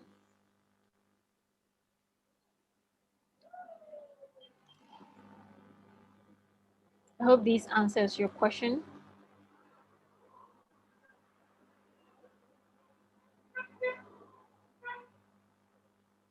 Am I still on the call? I feel like there. Yes, you are. All right. So over to you, Harriet. Okay, so like Zita explained here, you need to add sections that talks about yourself. So a better example is when you are writing about yourself in an essay, you have something that's introduced, you have a paragraph that introduces you to your who you are, your name, where you come from. There's also a paragraph that talks about your interests and your likes and everything about you. So that's how it is with writing articles. So you give a brief introduction, that's called the lead section, that talks about who the person is. So whoever is reading just has a general idea that this person is a citizen of this country and this is exactly what the person does. Then we have a section which mostly follows the lead section as early life and education. And mostly, if you have information about this, you can create a heading like this that talks about the person's place of birth, the year in which the person was born, and also the education, that's from the senior high school to the PhD level or whatever education level that you think the person has. So for my case, I'm looking for Isabella Achineba Kwanchi. I'm just trying to find out the place of birth of this person and more information about her. So I have here,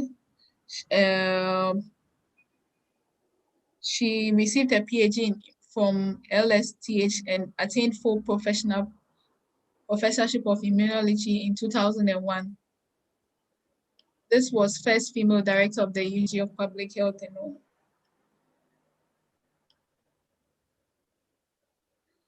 So I'm just reading to find out more about Isabella here. And what I can add from this is the fact that she received her PhD. That's her education from LS. Let me try and find out what this is. So this is how we learn as well, research. So we find here that this is London School of Hygiene and Tropical Medicine. So if I didn't look for this, I wouldn't have had an idea as to where she had her PhD. So I can write here, since I don't have her early life or when she was born, I can easily write here education. So her education. So we write here that Kwachi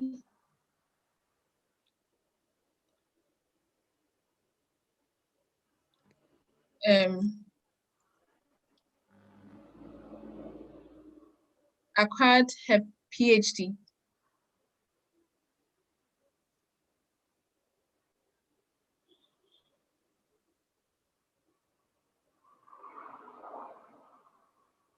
from, sorry,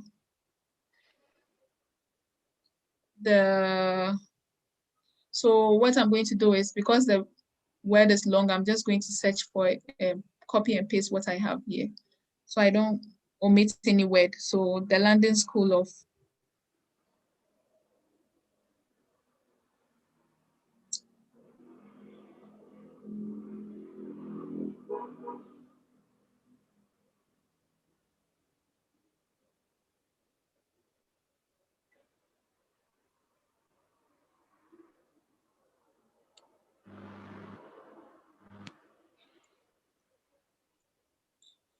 So I'm going to write that in her article, she acquired a PhD from the London School of Hygiene and Tropical Medicine in 2001.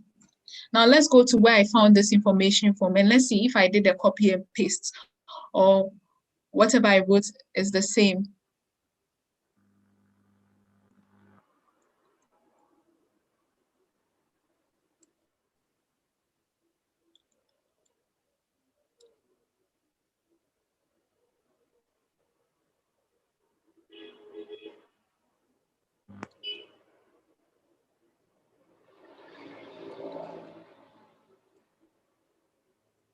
So we have here, she received her PhD in immunoparasitology from LSHTM and attained full professorship of immunology and parasitology in 2001. So this is what I read from here, and I wrote it simply as Panchi acquired a PhD from the London School of Hygiene and Tropical Medicine in 2001. So what is missing here is the course or whatever, she's a PhD. So I can write that Kwashi acquired PhD in the course, which is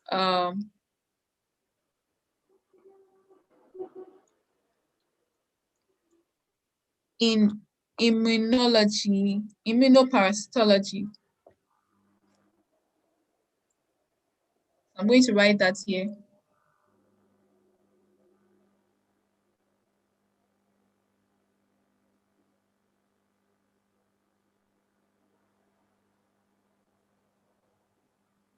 From the London School of Hygiene and Tropical Medicine.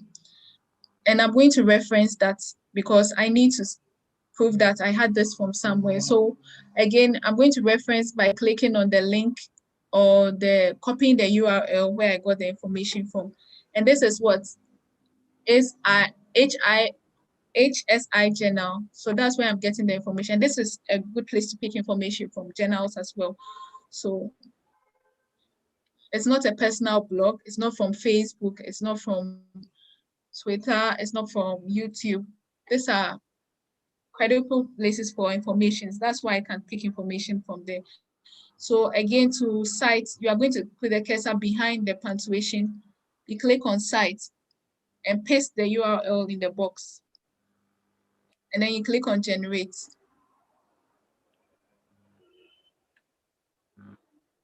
And then click on insert.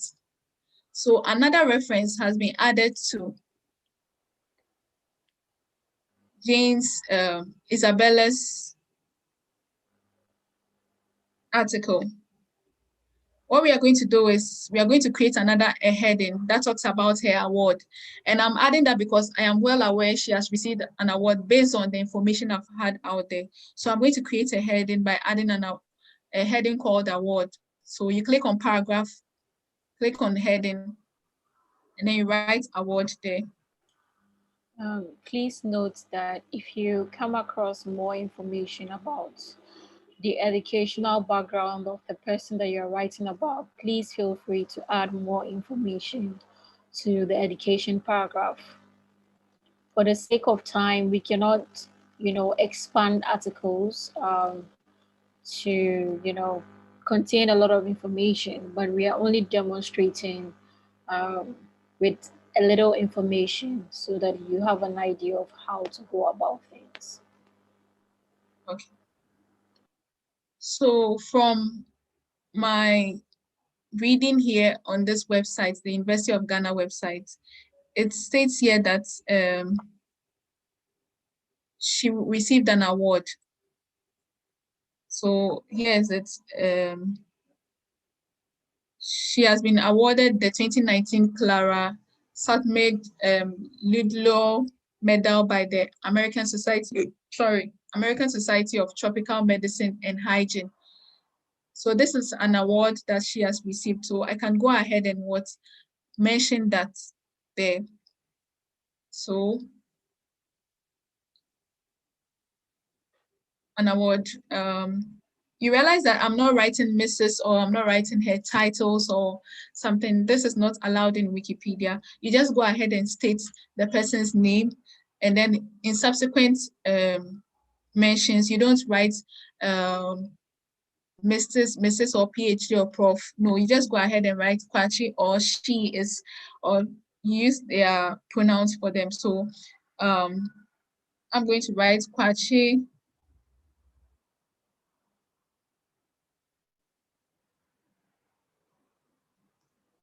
was awarded then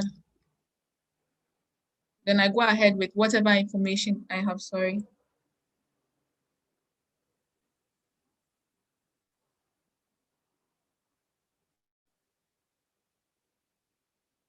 So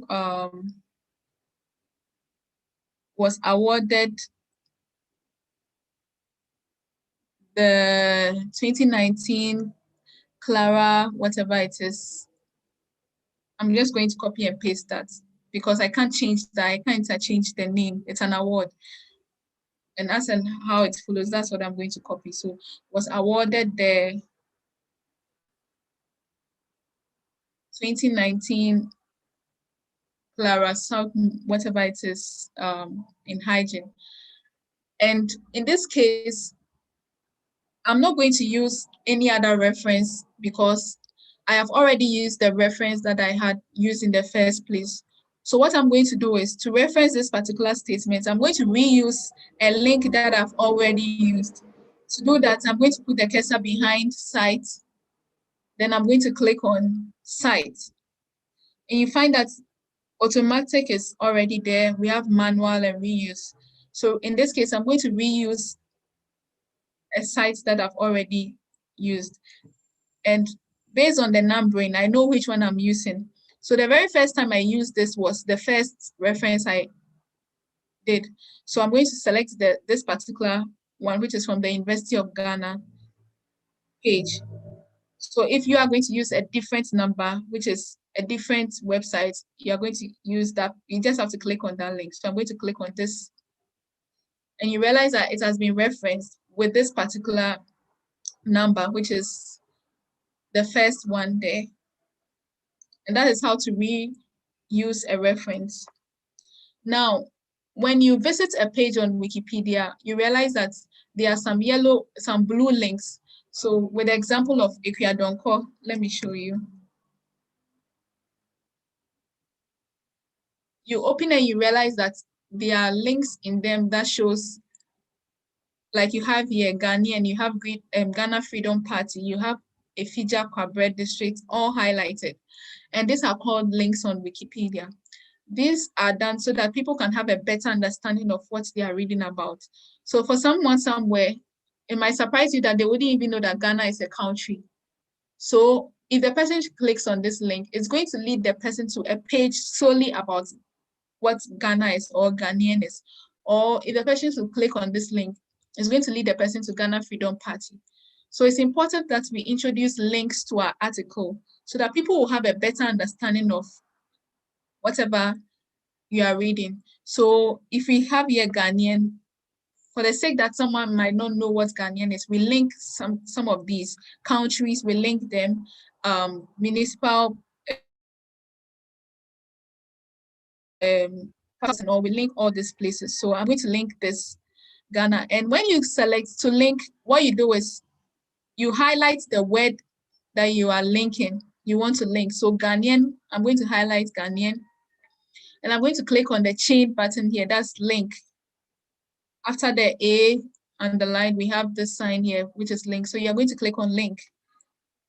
And then you realize that a lot of options pop up for you about Ghanaian or the word Ghanaian.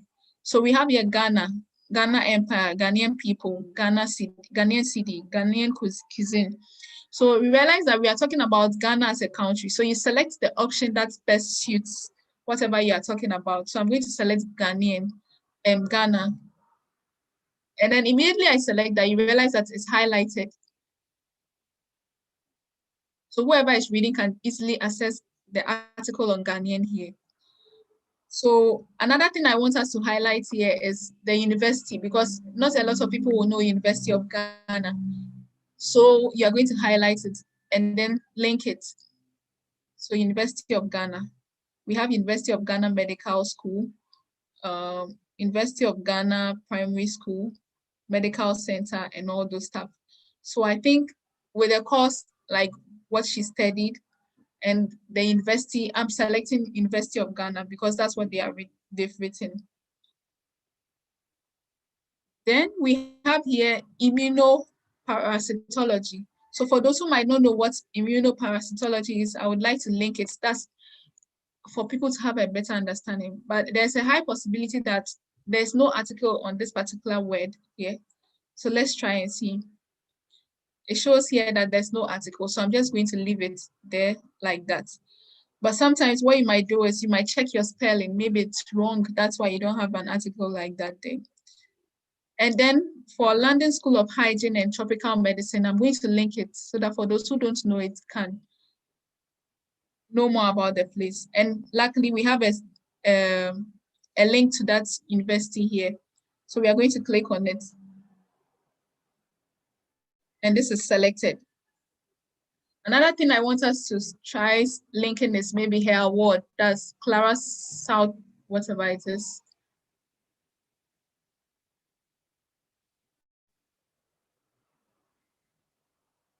So there's nothing like that. Let me try again.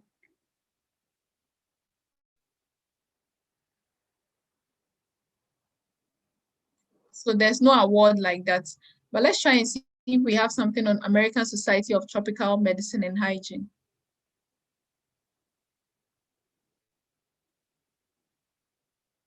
Yeah, so there's something like American Society of Tropical Medicine and Hygiene. So I'm going to select that.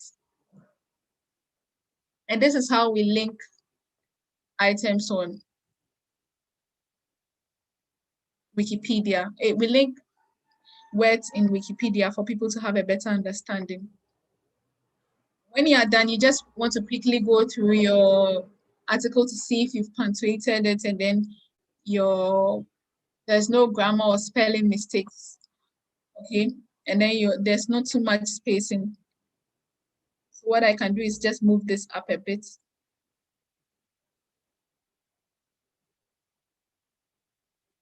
Okay. So this is it. And then when I'm sure about whatever I've written, I can go ahead and then publish. So this is how I'm going to do publish. I'm going to click on the publish here, which is on the right-hand side, top right-hand side, publish. And a pop-up box opens up for me to write out whatever I've done. So what I can do is I can say I created the page.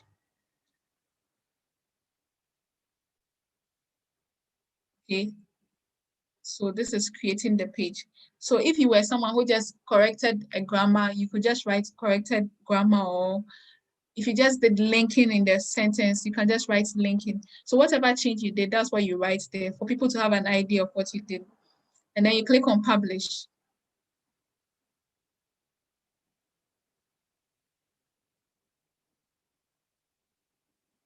So because this is in a draft, I can either, so this is how Isabella's page will appear for someone who is reading it for the first time. Immediately the person goes online to Google and search for Isabella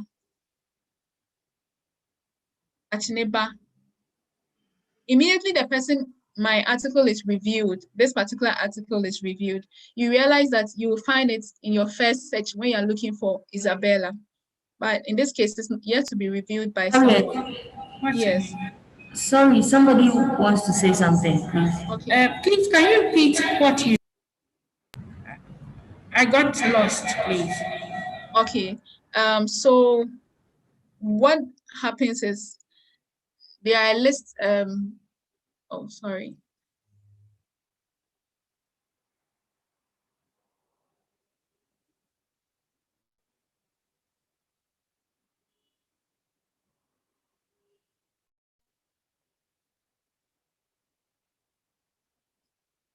So this is the page we are working on.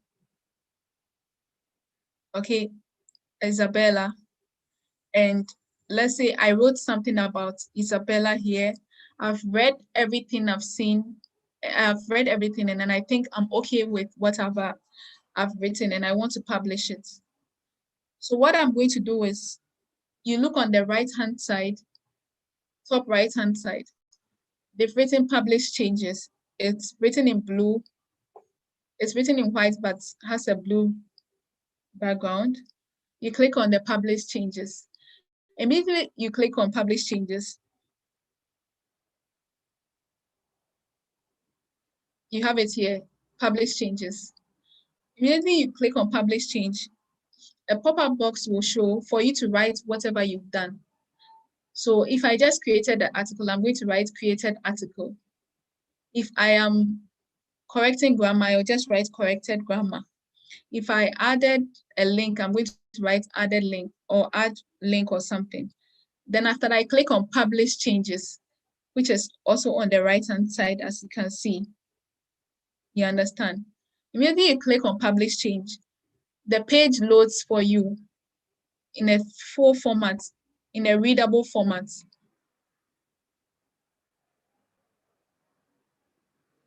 So this is what happens when you click on publish changes. You just see this there for you.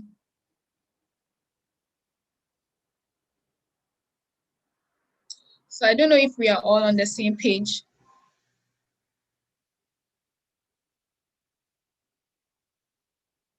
So for those of us who are writing about the High Commissioner, you should have something similar to this.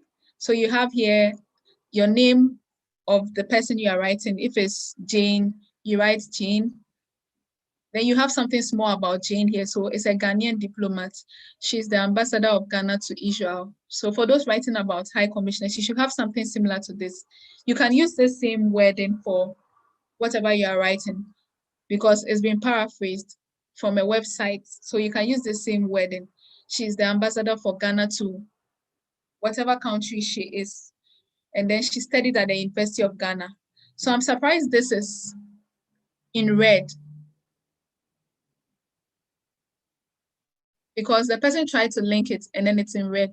So what we are going to do is for someone who is improving an article, there's a way you can improve articles on Wikipedia. So you realize this is in red, but in actual fact, I just linked an article like that. So to edit this, I just go and click on change or edit. For some of you, it will be change. For some of you, it's going to be edit. So start editing. You select, you highlight the word,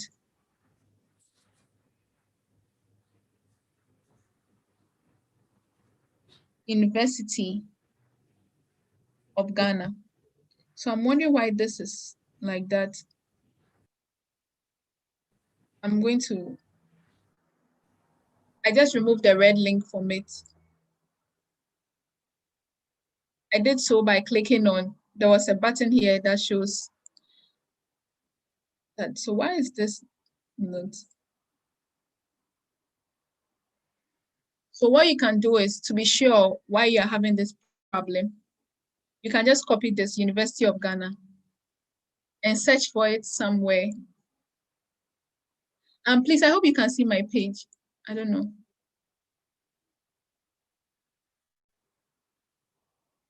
I think you stopped sharing your screen. Okay.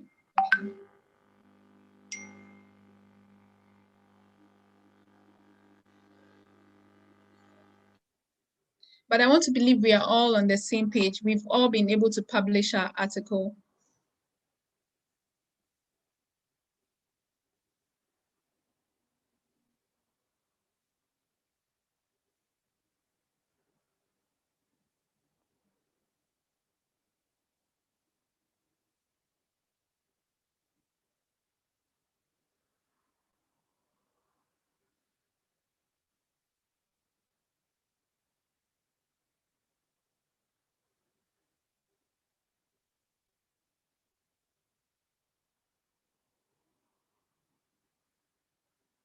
So what I'm trying to do now is I'm looking at an article about Hannah Amanyako.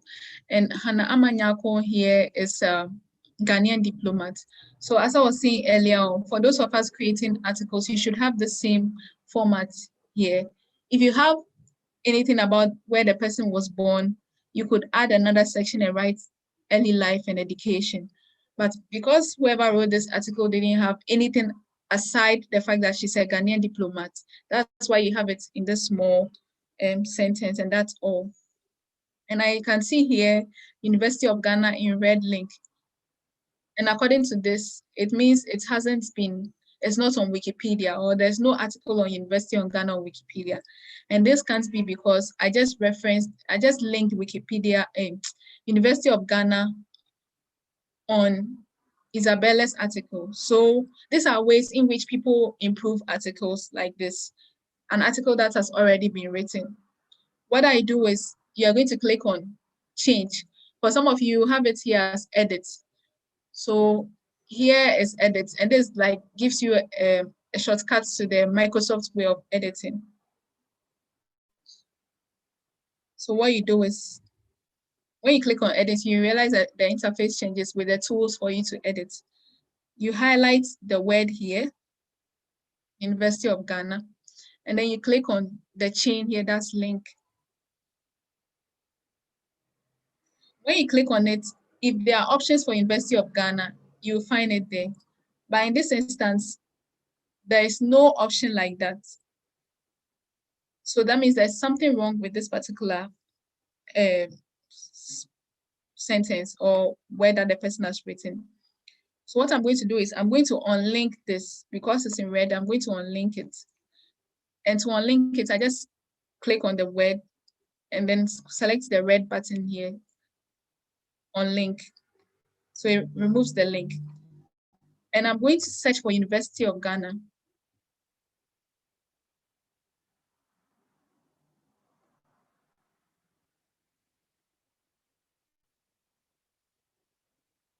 In another toolbox to see how it's, another window, sorry. So University of Ghana. So it has a website already. Let me see if I can find it on Wikipedia. And this is an article on University of Ghana on Wikipedia. So what I'm going to do is I'm just going to copy the same thing I see here. Control C.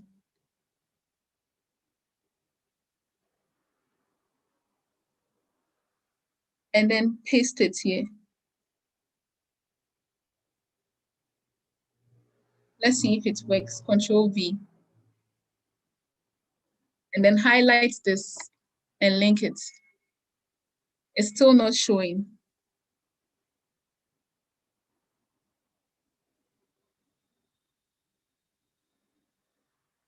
Okay, University of Ghana.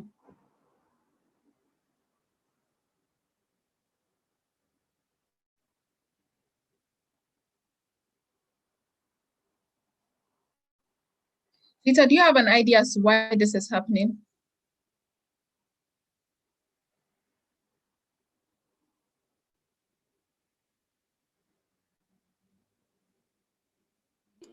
A minute, please. Okay. So if I'm able to change this, all I do is click on publish changes, and then this happens. I write something about it, and then I publish the change. So you realize that what I did was I removed the red link. So because I published that, the red link has been removed. If you don't publish changes, then your work is going to be in the same way you met it. And whatever thing you did to change it will not reflect. So it's important that you publish change. I'd like to know if we are all on the same page regarding the creation of articles.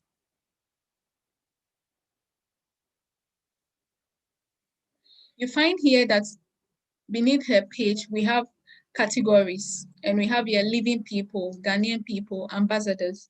So this is a better way of grouping articles that we find on Wikipedia under another heading so that people can access them, or when they want to do their research, they can easily get data concerning that. So for instance, if someone was looking for ambassadors in Ghana, immediately the person clicks here, the person should find her name under that particular list of ambassadors. So this will lead you to a list of, and her name is here, Hannah Amanyako. You understand? So it's important that you add articles, categories to articles. And I'm going to demonstrate that. Can you please share a link to this article on the chat page? I can't seem to find it on Wikipedia. It's saying that from simple Wikipedia. I don't even know what that thing is. That is not Wikipedia itself. Okay, simple English Wikipedia. Yeah. You are on a cloned website. So that means this article does not even exist on. There's a high possibility it doesn't exist on Wikipedia. Let's see.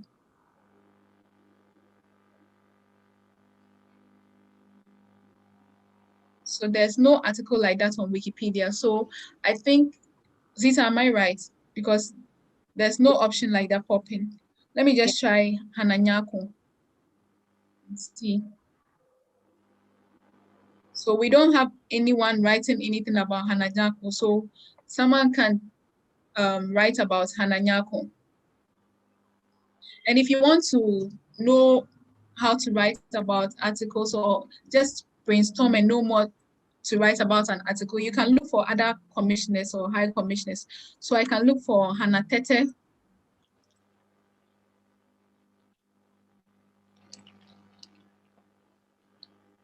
Search for Hannah Tete on Wikipedia. And this Hannah Tete's page. And it might surprise you that Hannah Tete's page began with the little information that we found even on this lady here. And as information came out about her, it began growing, the page began growing, and then you have a full-fledged page like you can see here. Hannah Tete, her early life and education, her career, her political career, and so many other things, Minister of Foreign Affairs and all those other things that you can find. And as and when the references keep adding up, you see that it increases here. So if I should add another reference here, it's going to add up to become 24. So that's how it is here. So to better understand how you can improve articles like Zita earlier mentioned, look for someone in the same light as what you want to write about. So Hannah Tete here has been a member of parliament before. She's also been the Minister of Foreign Affairs. So you could see what you can add up to whatever you're writing from, provided the information you're looking for, you have it. So I can't develop Isabella's page because I don't have an idea as to her early life. That is, where she was born, her parents, or the school she attended. But I only know one thing about her education, that's her PhD. And that's why I created a heading for her. If Hannah Tete won an award somewhere and you've seen any article on that, if she's won, let's say, the Order of Voter Award, you could create a heading here and add Order of Voter Award. So these are ways in which people improve articles. I can give you an example here. Recently, we heard that the first policewoman in Ghana passed on, right? First Ghanaian policewoman in Ghana, Rosemond Esiama. This is her article. She's the first Ghanaian policewoman, and she passed on recently. You realize that someone came to edit that and wrote dead. Esiama died at the police hospital in Accra on Saturday evening, February 2021. And as at the time I looked at that article, there was no reference attached to it. But if you view the history here, you realize that I came to add a reference to it to make it credible that it's true that she's dead. And you can see my edit here on the 22nd February, adding something to whatever is done. So you find here that I've written added reference. I also linked her school because I noticed she attended the school that has an article on Wikipedia. So I added that. And ever since I worked on it on the 22nd, you've had more people also working on it. We've had so many other contributors. So we have people what's viewing articles that we've written on. And for those who created articles today, you have people reviewing it and adding some more information if they can. So this is to creating articles and improving articles on Wikipedia.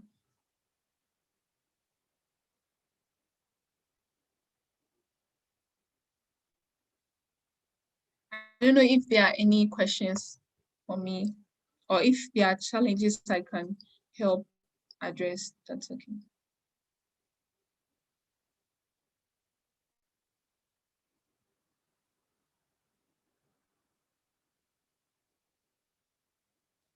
So by the time all of you should publish your work, you should either have something like this, draft article not currently submitted for review.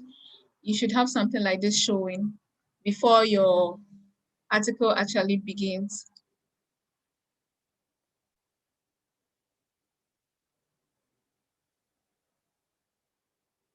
And I wanted to state that we need to add categories, as I was explaining about the clone page. So to add categories, that is what you see below here. I can add a category that states that she belongs to Ghanaian women academians. That's if there's a category like that on Wikipedia. Newbies will not see the plus sign. Yes, so for those who are creating an account for the first time, you will not see something like that. So what you are going to do is you have to go to preferences. So I'd like all of us to go to preferences. You click on preferences. And when you go to preferences, you go to gadgets. And under gadgets, you find a whole lot of tools that can make your editing or whatever you do on Wikipedia, some tools that will help you better navigate and also work on Wikipedia. So what I want us to do is to scroll down to editing.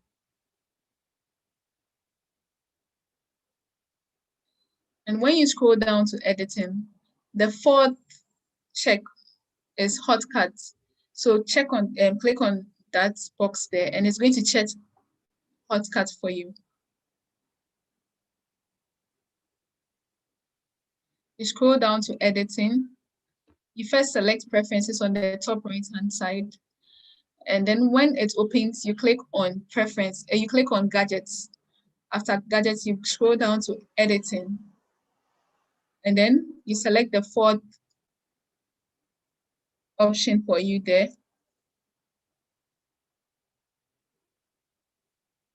And after that, you click on save for you because I have already enabled that. So I don't have to click on save. When you click on save, you realize that immediately you go back to your page and refresh it. It should be enabled for you. You just have to refresh your page and you realize that you have categories beneath. And with that, you can add more categories after it has been reviewed. So let's see if I can add a category. I don't know if you all have this now, categories. To add a category, all you do is click on the plus sign. Please, can you repeat?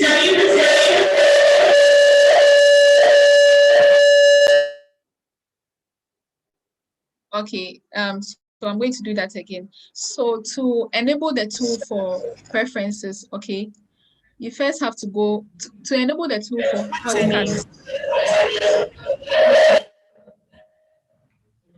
Please, can you repeat? I think we're getting lost. Okay. Okay. with this particular one. Okay, I'm going to do that for you. So to get the tools, okay, for your editing, you first go to preferences, and preferences can be found on the top right hand side of your page. I'm just moving my cursor over it now. So you have to click on that preferences.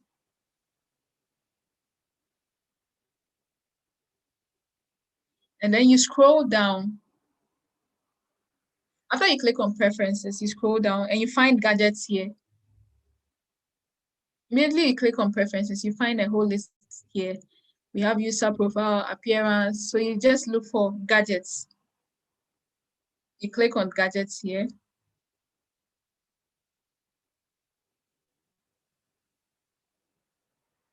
And when you click on gadgets, you scroll down the page and look out for editing. So we first have watch list. You're not going to that. Now the third option here is editing. So this is editing. And then you check the fourth box, which is hotcuts. So you click on the box there, you check it.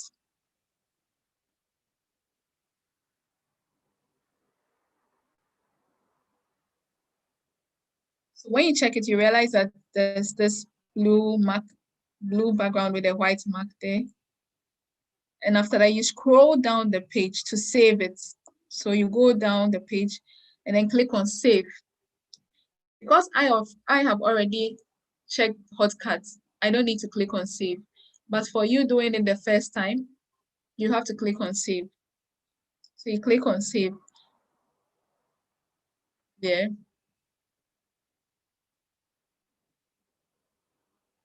I want to believe we are all on the same page now. After clicking on save, you can go back to your page in which you were working on. That's the article that you worked on.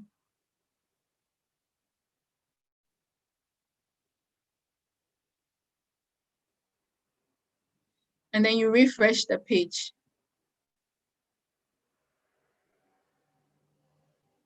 You find that immediately you refresh the page, you have this bar below your article and it's written categories. So in this case, now you can add categories to the article you've written. For those of us who are writing on ambassadors, you can add a category called Ghanaian ambassadors or female ambassadors. These are categories in which you can place the article you are writing on. So you click on the plus sign to add a category. You click on the plus sign and you type the word or the category you have in mind. So let's say Ghanaian ambassadors. Let's see if there's an option like that.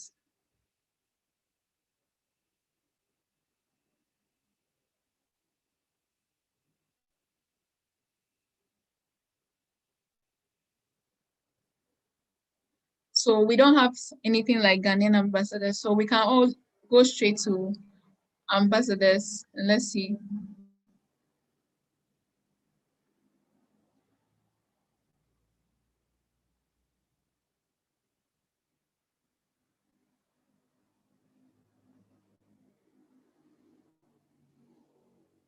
So we can select the first one here, which is ambassadors here. Or we can select this, which is much more specific, ambassadors by country of origin. You can scroll further to see if you find that of any other you would like to add. So ambassadors, and you click on OK. But because she's not an ambassador, I can't add that. So I have to take it off. So for those who mistakenly click on something you don't want to add, you just click on remove.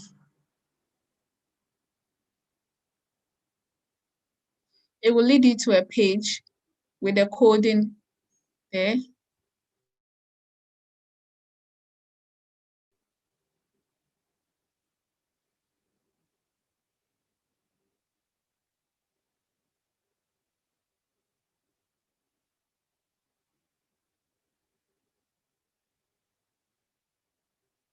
Okay.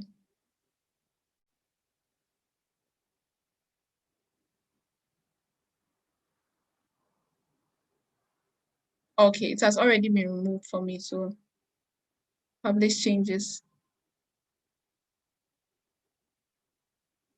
So you realize that it has been removed already because I clicked on the minus sign.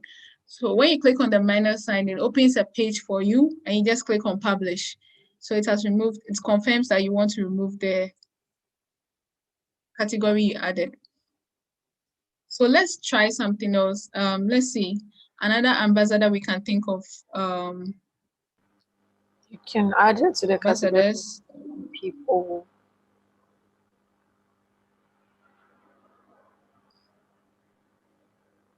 So we have another ambassador here who is Anita Stoke. So what you see, these are categories in which the person belongs to. Ghanaian diplomats, ambassadors to Greece, ambassadors of Ghana to Italy. So these are the places in which she's been an ambassador to. So for those of us working on ambassadors, you know wherever the country in which the person is an ambassador to. So you can add that category. You can also add living people category. So this gives us an idea that the person is what in existence. The person is not dead, but living. You could also add Ghanaian diplomats, Ghanaian women ambassadors. These are categories you could add to the articles you are creating, provided the person is an ambassador. That is to say that if you are writing something about an MP, you can also look for categories in which an MP has been placed and then you can add it as well.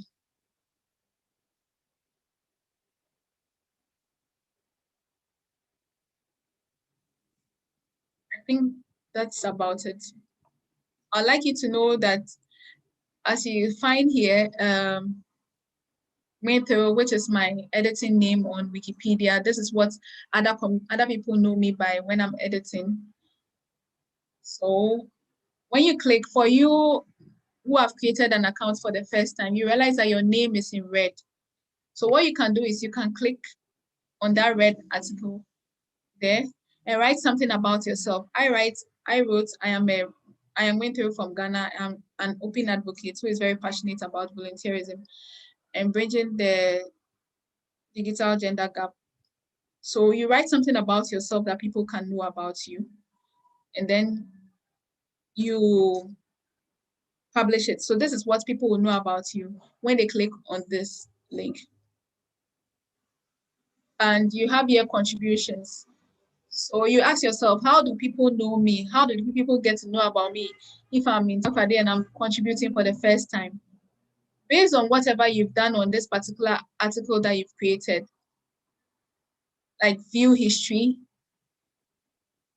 like we have here.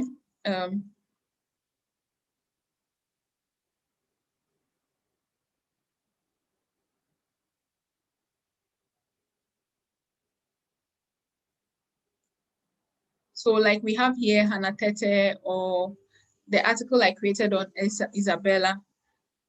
The view history here gives me an idea of the people who have worked on this article. So we have MD, we have citation boards, we have a whole lot of people who have worked here on this article. So immediately you click on this particular name, it leads you to the person's page. That is where you wrote something about yourself. So this is Robert Obiri from a user group here in Ghana, a volunteer. So you can feel free to add a picture about you from comments here. And then these are some of the things that the person has done or where the person belongs to. About me, I'm a proud Wikipedian, a writer, and love to advocate for human rights through social media. So these are some of the things you can do with your edit page. And I could know more about the contributions I've done or of other people through clicking on contributions. So for those of us who edited for the first time, when you click on contributions, you realize that the list of the things you've done so far be listed for you.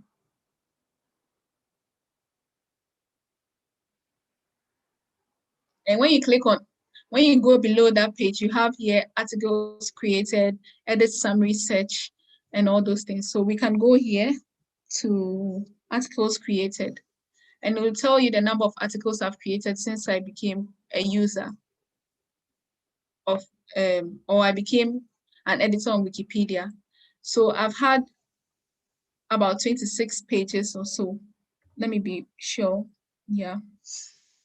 I've had about 26 articles created on Wikipedia, and we have people having about 1,000 articles created, just articles, not editing, no, articles that I've created from scratch. And what you find here is a breakdown of some of the things that, so 11 of my articles are on the stats, that is, they are being improved. And also some of them are stabs, like the ones we just created. They have little information. So as and when they are being improved on, they become stats, and then they graduate to a major article. And I have some of them which are unknown here, and some of them have been deleted. So I have about 3 articles deleted here. That's Daughters of Glorious Jesus. I tried writing on it, but it was deleted, and I'm sure it has been recreated by someone else. That's why it's written here. And I have here Esther Koba, which was deleted, and Napaga Tia Suleimana, which was deleted as well, but someone is here to recreate this article. So this to give you an idea to some of the things that you can do. When you check on global contributions, it gives you an idea of some of the things you've done aside just Wikipedia. Like I said, there are so many other projects that the person has done. We have Wikidata, we have Wikicommons. So it gives you an idea of some of the things the person has done. I think I would like to pause here, and then, Zita, you'd like to add anything? Just, but I want to believe you're on the same page.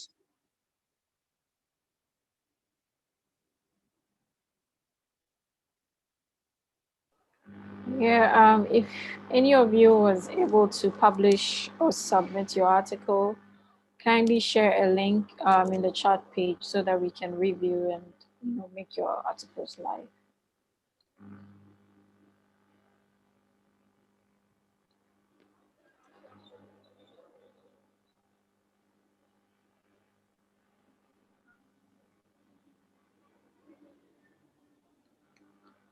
At this point, does anybody have any question for us regarding Wikipedia and how to edit on Wikipedia?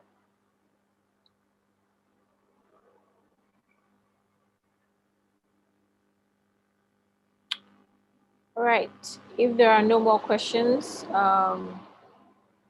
should we take a short break and then come back for the Wikidata session?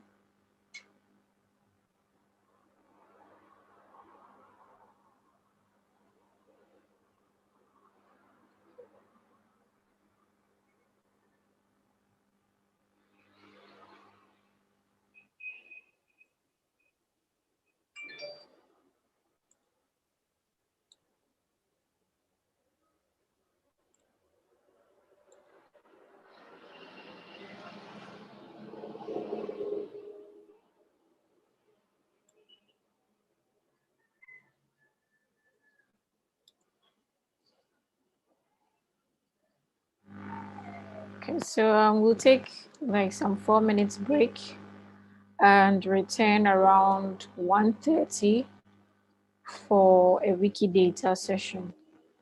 After the Wikidata session, we can draw this meeting to an end.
Um, Hello everyone. I don't know if it's okay for us to begin our next section.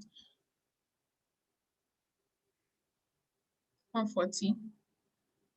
Okay, so I think we have about 4 minutes more.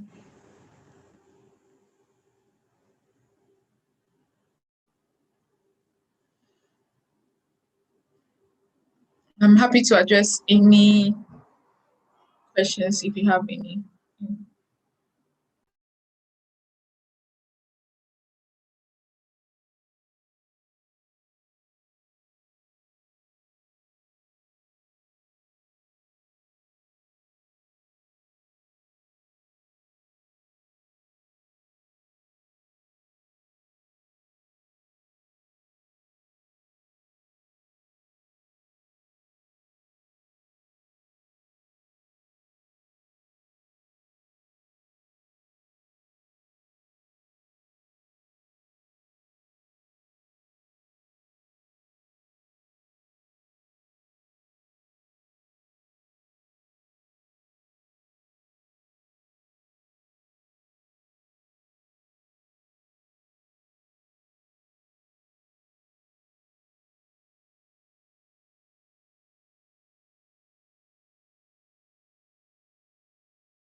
Yeah, nice. You.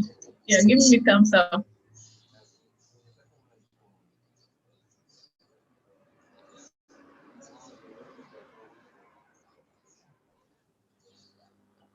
By now, everyone should be back from the short break. If you are, kindly type in the chat box back or give us a thumbs up to let us know that you are back from your break.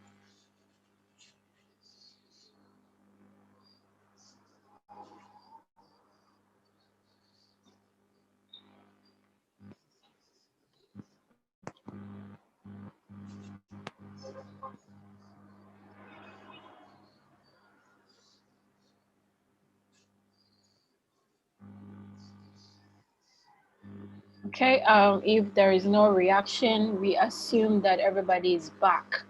So I would hand over to Harriet to take you through an introduction to Wikidata, and which would last for 20 minutes, and then a demonstration section which should last about 30 minutes. After that, we take a few questions, and then we can call this meeting to an end. So over to you, Harriet.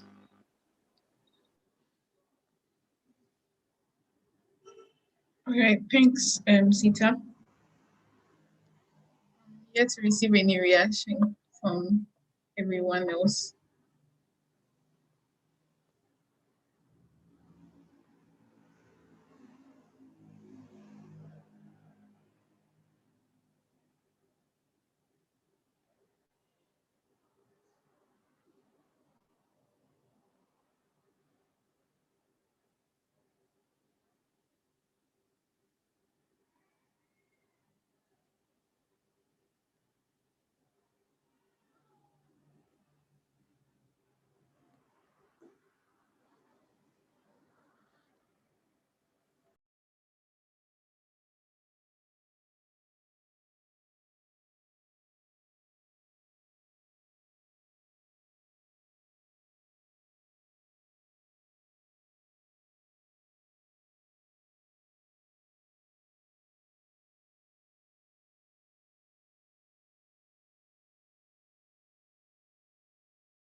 We see people on the call, but we can't see your faces. So if you're back, we can't tell. So kindly type in the chat page that you are back, or give us a thumbs up to let us know that we can begin the next session.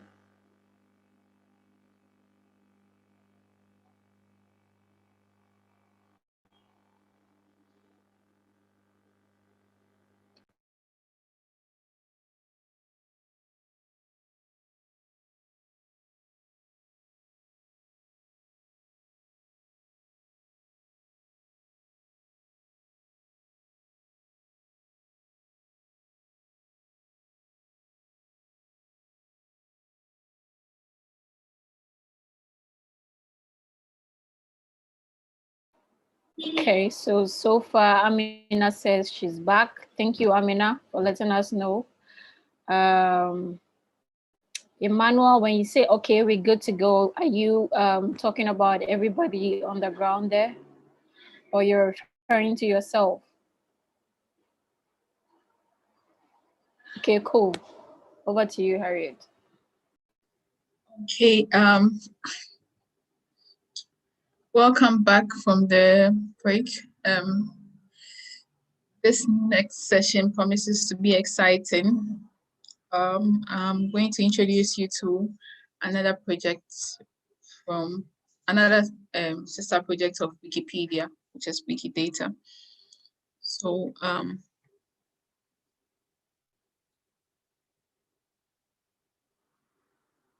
believe you can all see my screen.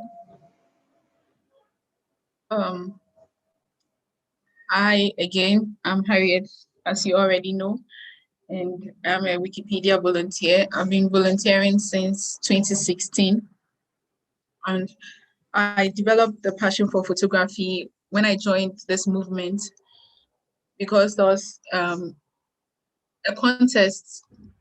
There's been contests going on to add images on Commons. That's another project of the Wikimedia Foundation, and through that I developed an interest for photography. I'm also a team member for GOIF, as you already know.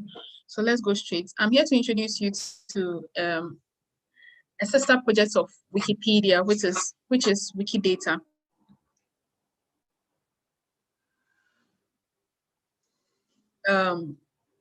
Now you ask yourself, what is Wikidata and why do we have Wikidata when we already have Wikipedia? So two problems with the use of Wikipedia came up, and that is why we have Wikidata now.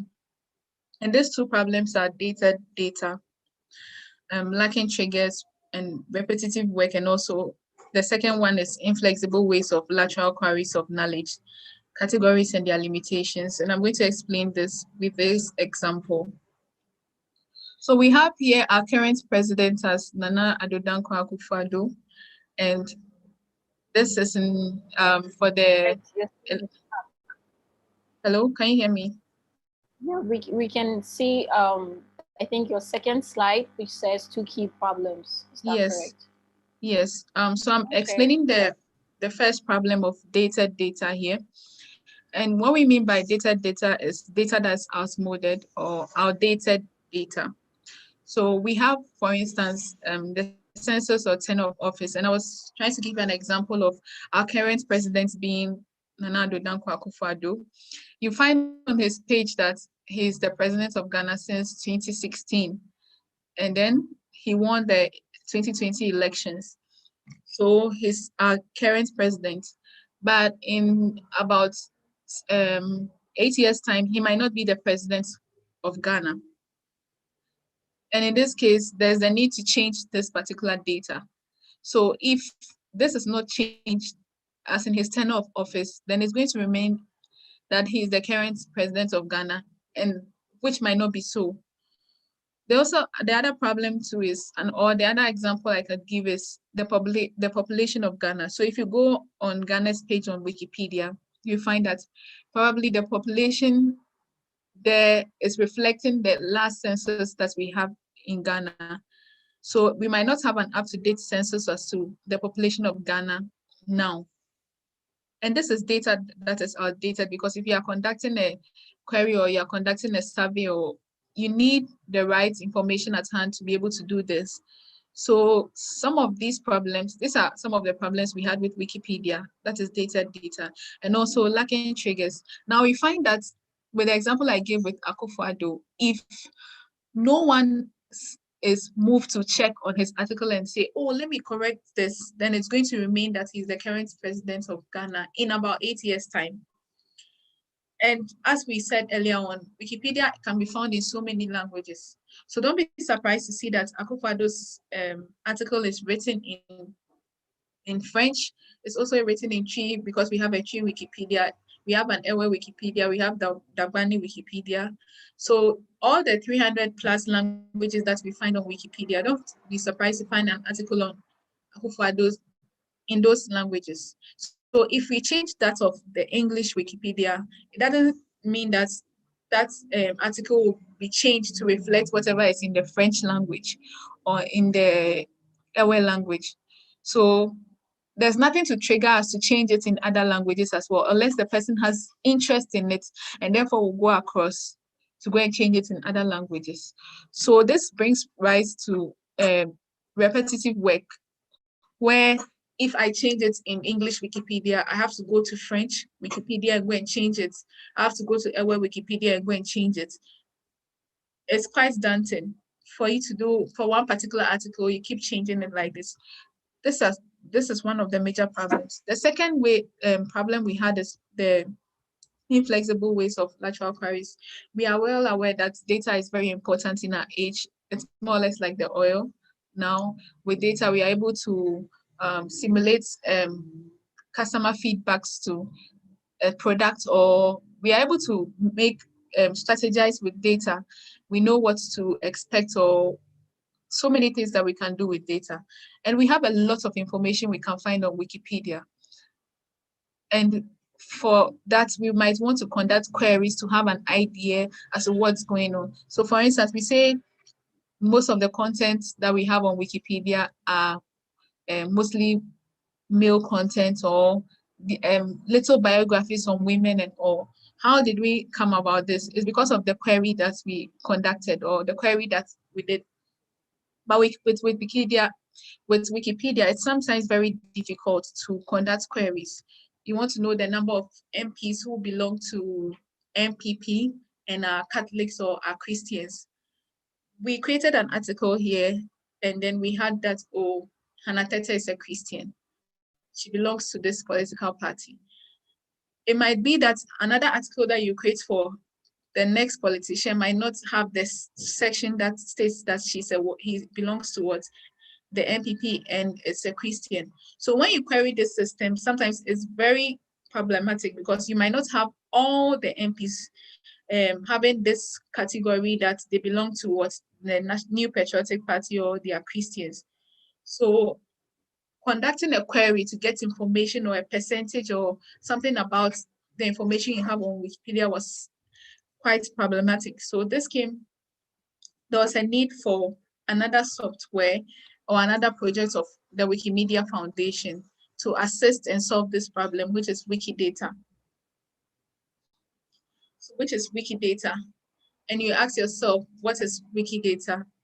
Wikidata is just an open platform where people can add information, edit information, but this information that is added is in a structured form and it's in a central place.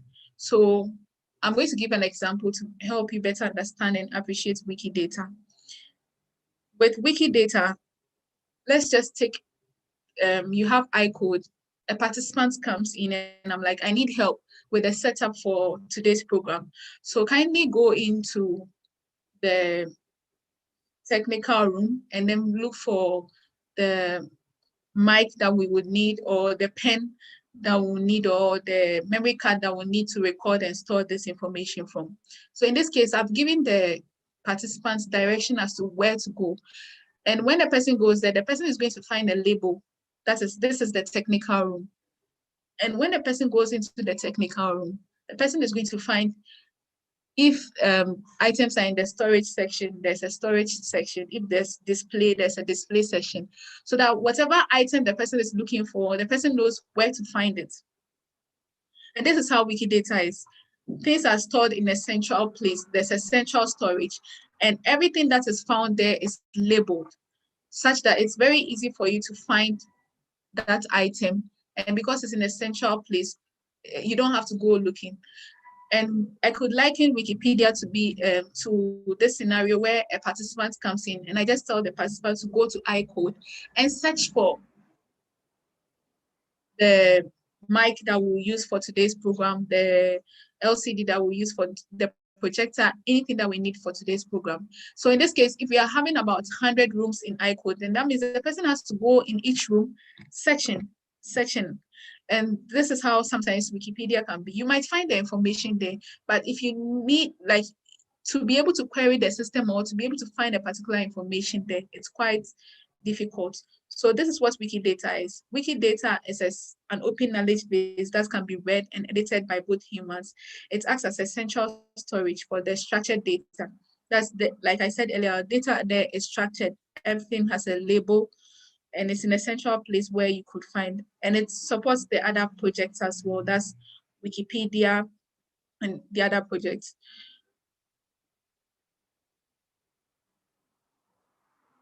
When you go visit Wikidata, this is a typical example of what you'll be seeing.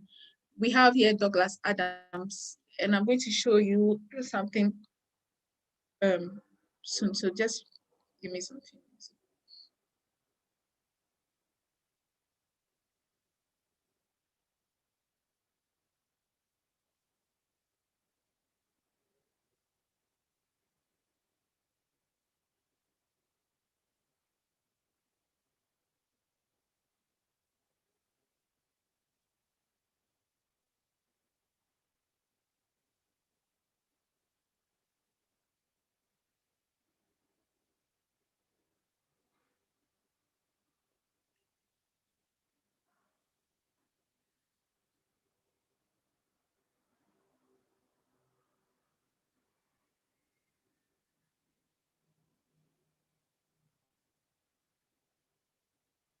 So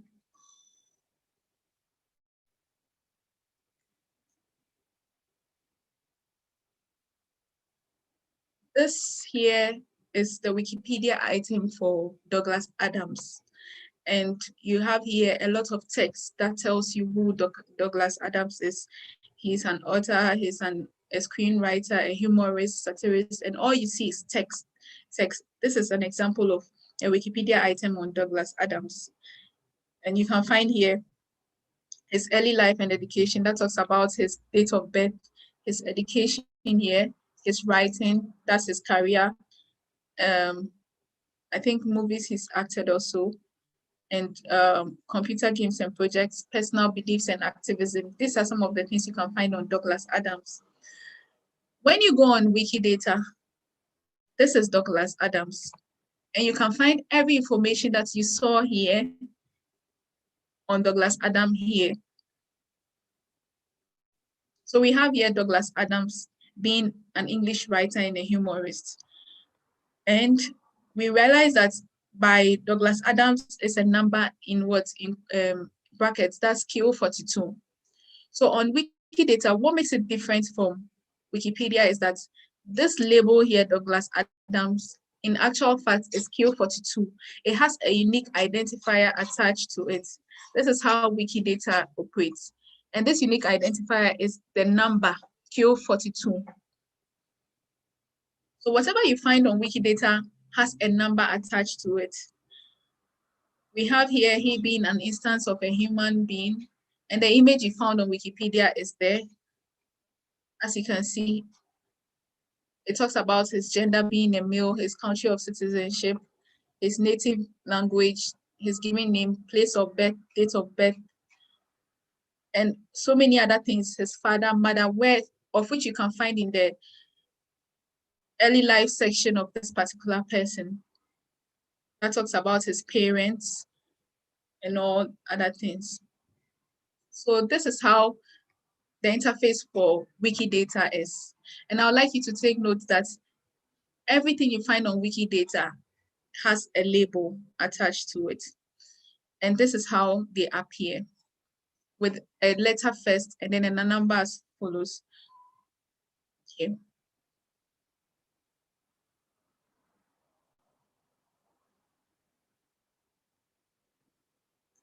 So as I showed you on Douglas Adams' page, we have the unique identifier here, which is Q42. We have the label, that is his name. The label is more or less like the human form for us to understand. While the computer understand, or the software understand numbers, the human understand this label, which is the text form. So one thing that differentiates Wikipedia and Wikidata is the text and then the numbers. Wikidata is primarily numbers, though human beings see it as what letters here. And we have a brief description beneath Douglas Adams' names. And then we have here statements, which is this very big green box.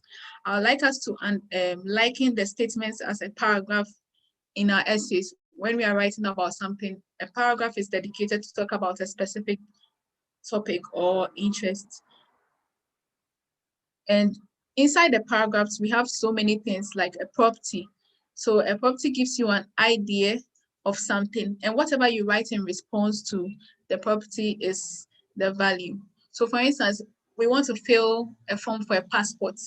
You are given a form, and there's a place where they've written name, and then there's a blank space for you to write your name. So in this case, the property here becomes the name that you have inside that box, and whatever you write in response to that property becomes their value. So that's why we have here educated as the property, and whatever we wrote in response here is the value. There are so many properties you can add to this. When we talk about Douglas Adams, it's not only his education. We can also talk about his career. That is, if you mention his occupation, which is his property, whatever you write in response to that becomes the value for that. And I'm going to explain that further.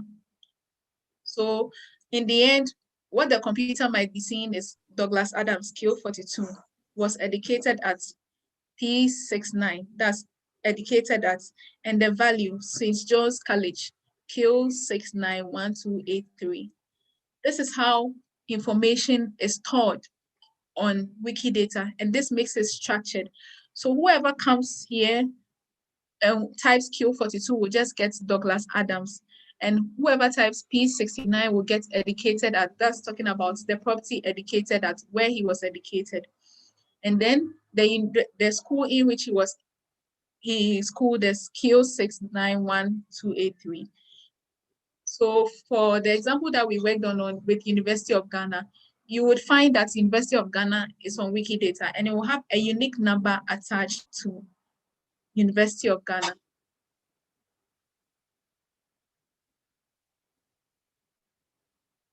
So as I mentioned, the article is different, and then the item is also different. So on Wikipedia, we have here text, and mostly we call something we write on Wikipedia an article. But when you get on Wikidata, you don't say an article, but you say an item. So Douglas Adams becomes an item on Wikidata, and on Wikipedia, it becomes an article. So this is how a particular statement or item on Wikipedia is structured. We have here a statement, and I said a statement can be likened to a paragraph. So what makes a statement is an item, a property, and a value. An item here is anything you can think about. So we can talk about a book, we can talk about a place, we can talk about a person, a conference, a publication center, and any other things that you can talk about. And property is a specific single kind of data relevant to this item. So when I mentioned, since I mentioned that an item could be anything, a place or thing, when I mentioned Mount Everest, then you have an idea of what I'm talking about here, because you know very well Mount Everest is the highest mountain.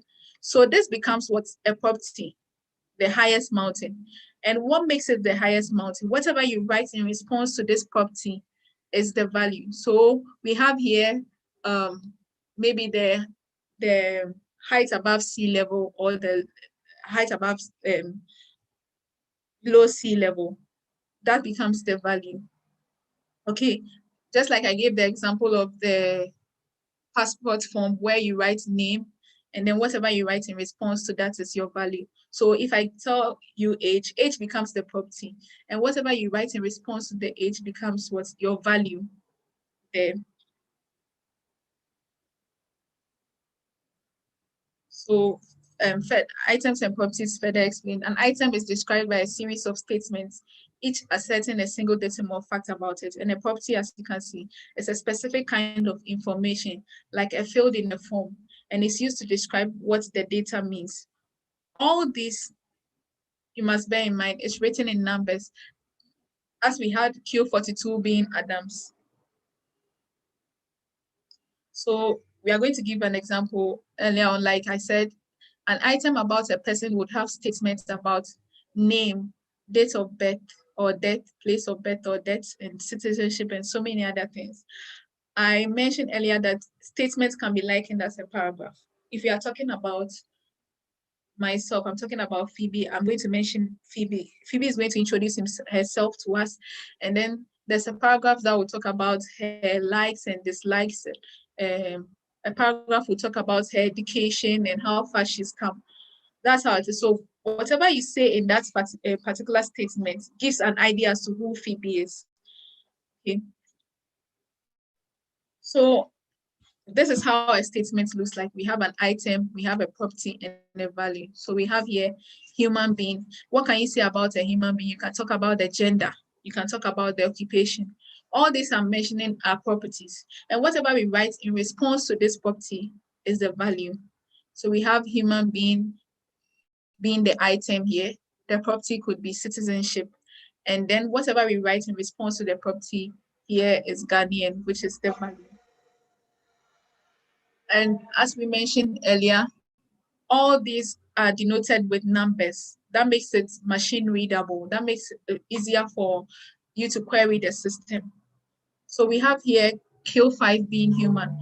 Whatever you type on Wikidata, immediately you type Q5, it's not going to generate any other thing but human, Q5, and human being Homo sapien, not any human aside the Homo sapien, that's Q5.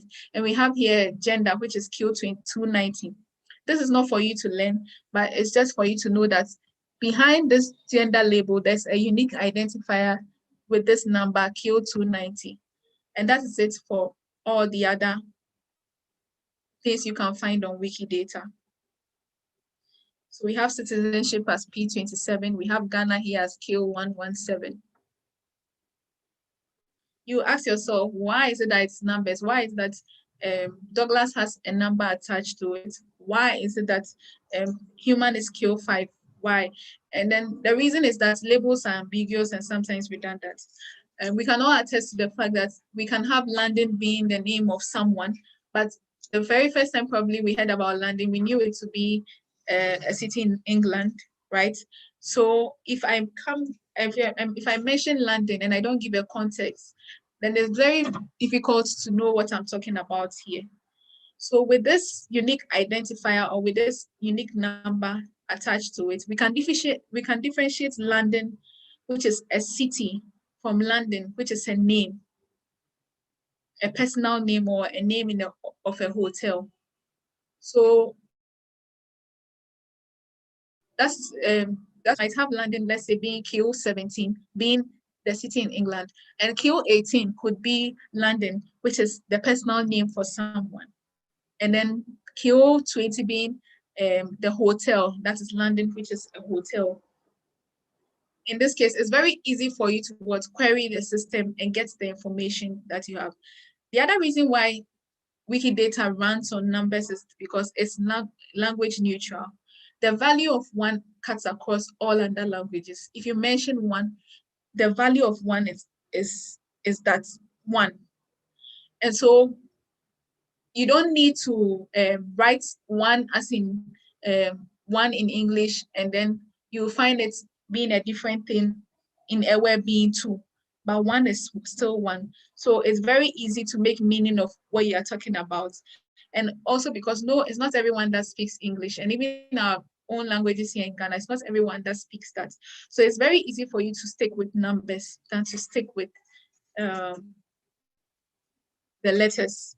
And we are all well aware that robots are numbers. They love numbers. They just work better with numbers.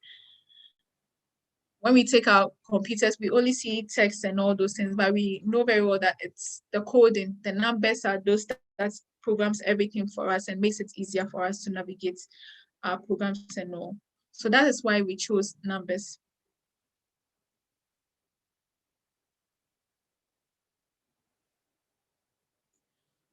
So you'd ask yourself, what are the benefits? Why Wikidata? What can we gain from Wikidata? For those of us who are librarians or it's easy for us to upload information or sources or books, make a whole lot of batch uploads of data that we have on Wikidata. It makes it very easy. And also you're able to conduct queries of the system. So as I mentioned earlier, I'm conducting a research on the number of male members of parliament who belong to the MPP and are Christians. Based on the information I have on Wikidata, I am able to query the system, and it's going to give me the information I need. One, because it's in numbers and it's easier for the system to be queried. And the second being that every information you find on Wikidata is linked. So if I have here, let's say I have here a fruit called strawberry. If I go into Wikidata, the strawberry belongs to fruits, all right.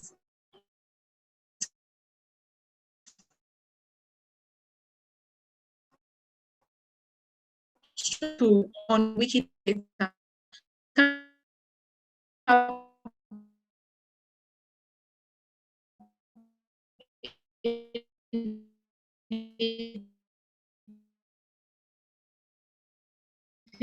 just standing on its own. if I see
hello, sorry about that.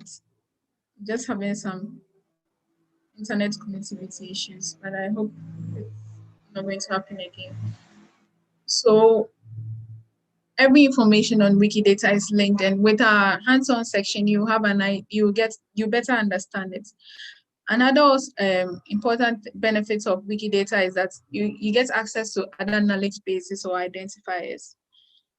So when you query the system or when you look for information on Wikidata, you're not just restricted to the information that is available there, or you're not limited to that particular information that's there. There are links to other identifiers like IBM, IMD also, IMDB, and we also have VIAF. I'm going to show you that in our hands-on training. And we also have a Wikidata game where you can play and then improve Wikidata items. So you can merge articles that are having the same meaning, but let's say we created Amanyako today and someone else somewhere created the same Amanyako. Because they have the same label and whatever content is in regards to the same person, we can merge that item together. These are some of the games you can play on Wikidata. And it comes edit sounds for you as well. So I'd like to pause here and see if we have any questions with regards to Wikidata.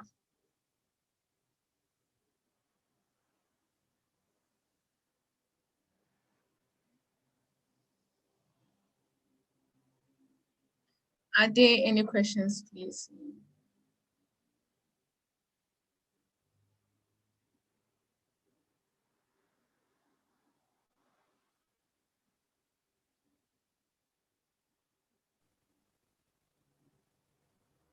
What does the SPARQ mean? The acronym.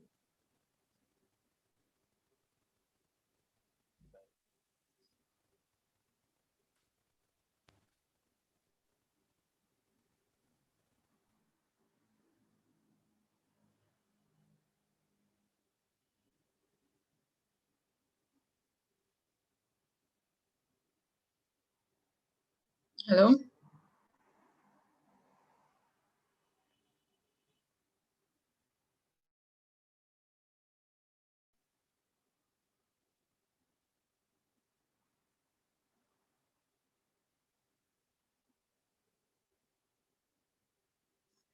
Do I take it that everyone understands Wikidata?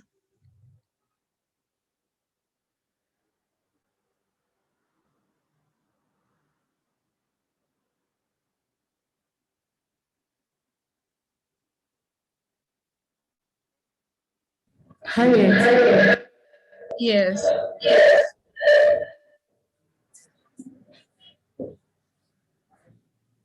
someone is trying to ask a question, but this thing is off, so he's typing it. Okay, that's okay.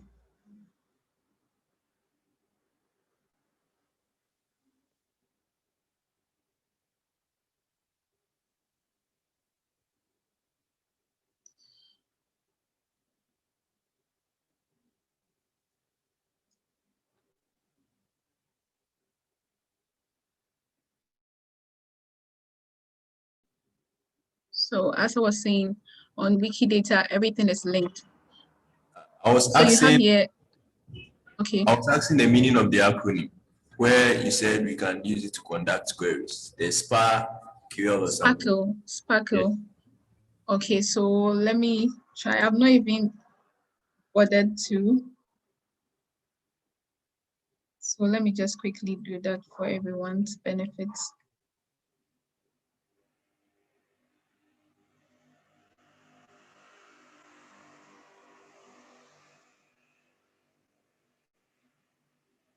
Sparkle is an RFDF query language. That is a semantic query language for databases.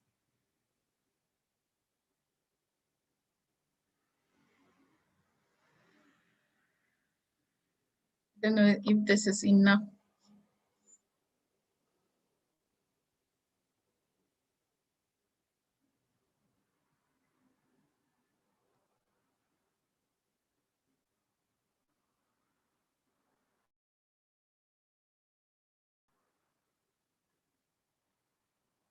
So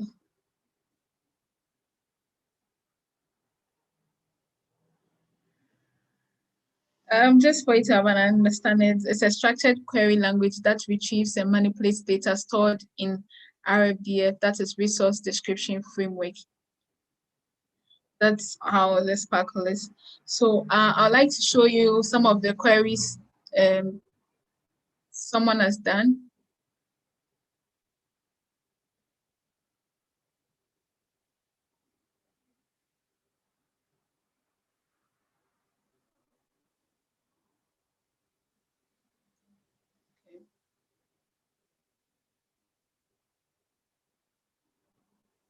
I'm just trying to get a page for queries.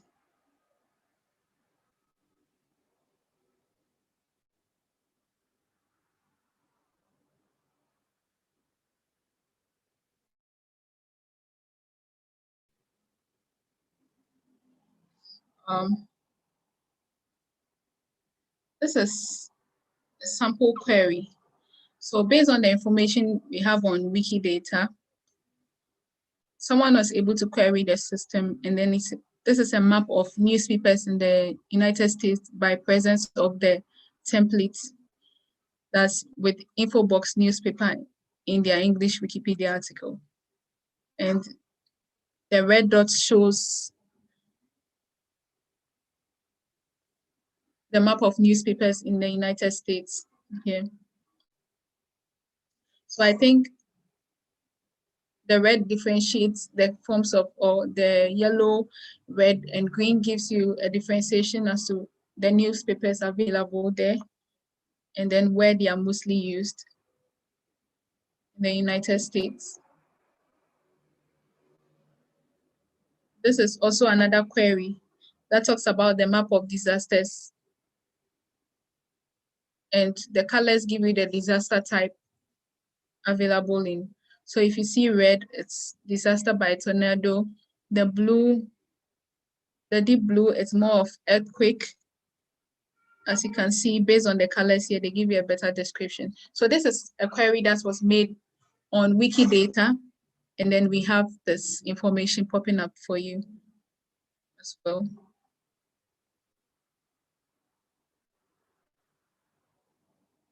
So please, were you able to get my explanation on the query? There's no really a name for each particular letter in the Sparkle, but I know here it's a structured query language that retrieves and manipulates data stored in a resource description framework format. We also have here a semantic query language for databases.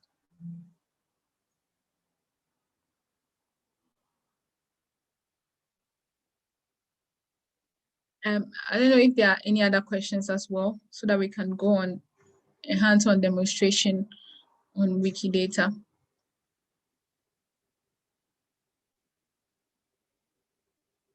Or as and when you have any questions, you could just let me know. Okay. So to create an item on Wikidata, you first have to visit Wikidata. So I'll please like us to all type www.wikidata.org.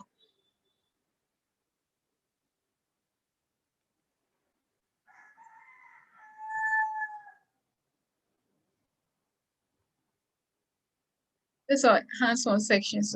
So I'd like all of us to do the same and follow suit. We are going to create Wikidata items for the articles we just created. To go do that, you have to visit wikidata.org. And when you visit wikidata.org, that's how the interface is. Just like the Wikipedia page and all other Wikimedia projects, you have on your left-hand side a list of things you could do. That's the main page, the community portal, project chat, help if you need help and all. And on the top right-hand side, you have your login, sign your, or log out if you're already logged in. For those of us who created an article on the High Commissioners, there's a high probability that we are logged in. For if you are not logged in, you just have to click on the login sign and then use the same detail that you used to create the item to create an account on Wikipedia. You just use that same thing, you just log in with that same information. You don't need to create an account again if you already have created an account on Wikipedia. That is to say that the same information you use is what you use across all the Wikimedia projects.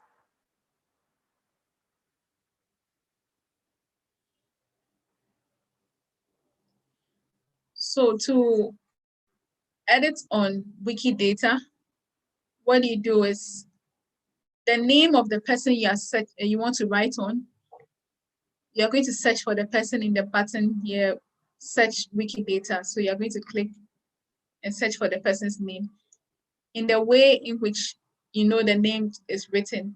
So if it's Kwachi, we don't write E when it's I, okay?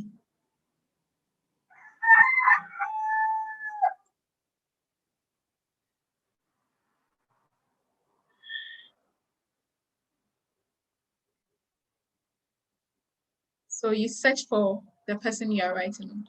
So I know we wrote, someone wrote on Leslie Aya Opokuwari. So you could search for Leslie in your Wikidata search button. And you realize that if the person has an article on Wikidata already, it will have it popping up here. That is Isabella Achineba Kwachi. Because it's appearing here, or she has an item on Wikidata, I have it appearing here. If she wasn't on Wikidata, I'll be given a prompt to say that she does not exist on Wikidata. So just like we did for Wikipedia, I'd like to find out if you've all done a search on whoever you're writing on, and you find her name with a unique number written by it.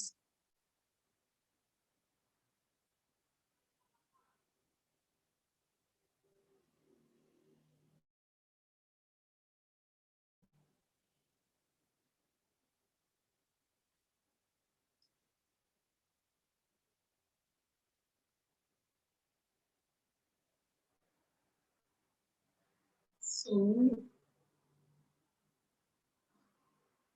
this is Isabella's article. Sorry, item on Wikidata. And it has here Isabella Achineba Kwache. And we have statements about her written beneath her. Wherever you type 696793668, that becomes Isabella Achineba Kwache, who is an academician. If you have any other person with the same name and is a musician, you're going to have a different number attached to that particular person. Okay. So I'd like to know if we all have searched for the names we are working on. And do they have items on Wikidata already?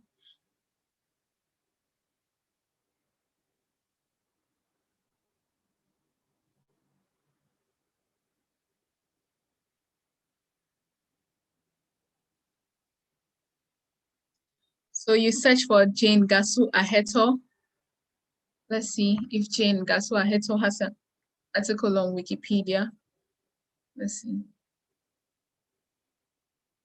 Okay, sorry, on Wikidata.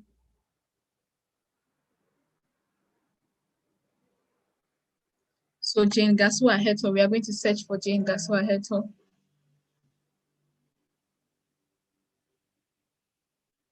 And it shows here that Jane Gasu Aheto already has a Wikidata item. So that means we are not supposed to create one for her. And how am I sure that she is the one we are talking about here? Because we have here in the description, Ghana's ambassador to the Republic of Guinea. And whoever worked on Jane Gasu Aheto knows very well that she's the ambassador. So we don't need to create an item for Jane Gasu Aheto. Let's see for the other people that we worked on.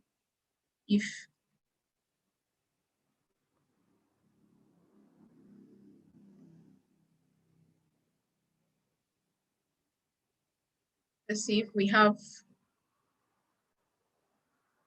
an article written on this person.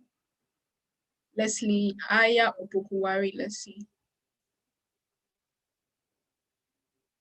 So we have here, there are no results matching the query. You may create a new item for Leslie Aya Opokuwari. Let's just try and omit some of the names to see. Maybe she exists on Wikidata, but without Aya on it. So let's check. So these are the ways to make sure that whatever you are writing on does not already have an item on Wikidata. So from the look of things, Leslie Aya has no item on Wikidata.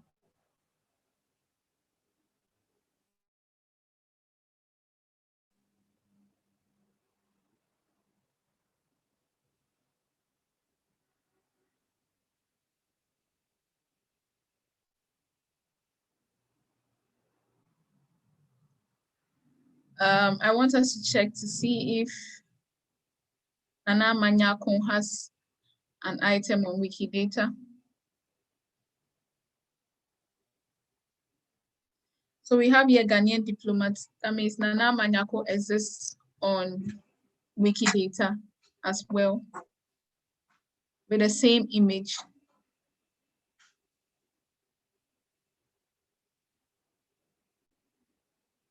Ghanaian diplomat with a unique identifier attached to it. So I am going to create an item and I would want us to use that same steps that I'm using to create my item, to create your item as well on whoever you work with. For those of us who who have names that have already been written, that's okay. For those who have searched and then you find that the person's name is not on Wikidata, then we can go ahead and create an item for the person. So for the purposes of demonstration, because there's already an item for Aya. I am going to use a male figure here to create the item.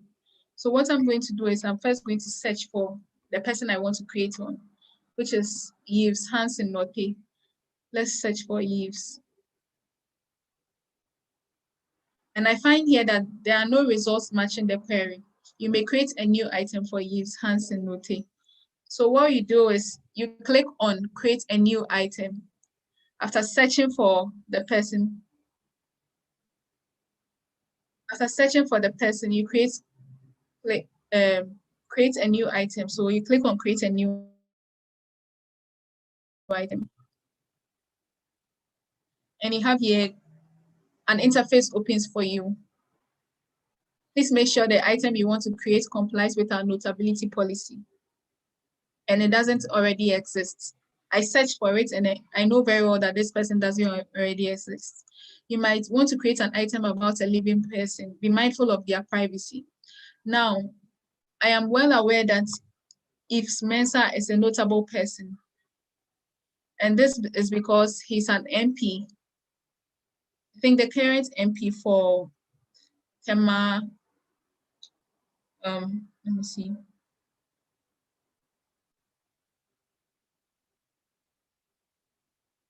He's a current MP for Tema Central.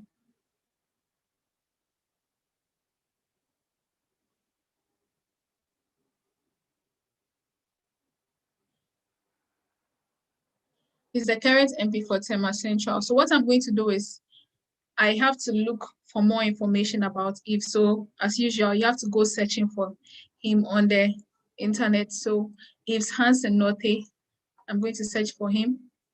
And I have here LinkedIn, Facebook, Instagram. And you realize that I am ignoring these pages and I'm looking for a more credible place to get information about him, which is Ghana Web, one delegate, one Uber car aspirant promises. Okay, so this is Ghana Web talking about him. Hansen Norte, elected Central MP. This is a place I could pick information from. I could also pick information from the Parliament of Ghana website, which is a place I can get information from. I know this because I've mostly been editing, so there are some places that you know very well you can get information about the person. So I have here Yves Parliament of Ghana. This is his page here. I've searched for him and I realized that he has enough sources of information out there. He's popular. So what I'm going to do right now is type his name here. Have here create a new item. EN simply stands for English. And beneath this, you can find other languages in which you can write in Wikidata. So you have here Wikipedia, Wikidata, we have English, we have Greek. So all those who can write in other languages can take advantage and write in the language that you want to write in. And also, if you want to query the system, you can easily do it. And also for the fact that you don't have to go and change the item if it's in Ewa Wikipedia, you don't have to go and change it somewhere because it's linked to all the other languages as well. So we have here Yves Hansen Norte written here because I wanted to create an item about him. That's his label, that becomes his name. And what is his description here? His description becomes a Ghanaian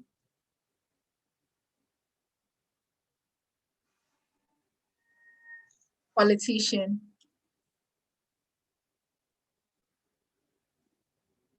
So for those of us working on diplomats, I would like us to write a Ghanaian diplomat or a Ghanaian ambassador to wherever the person is an ambassador to. I have here his business and technology, Bachelor of Arts, Political Science. Yeah.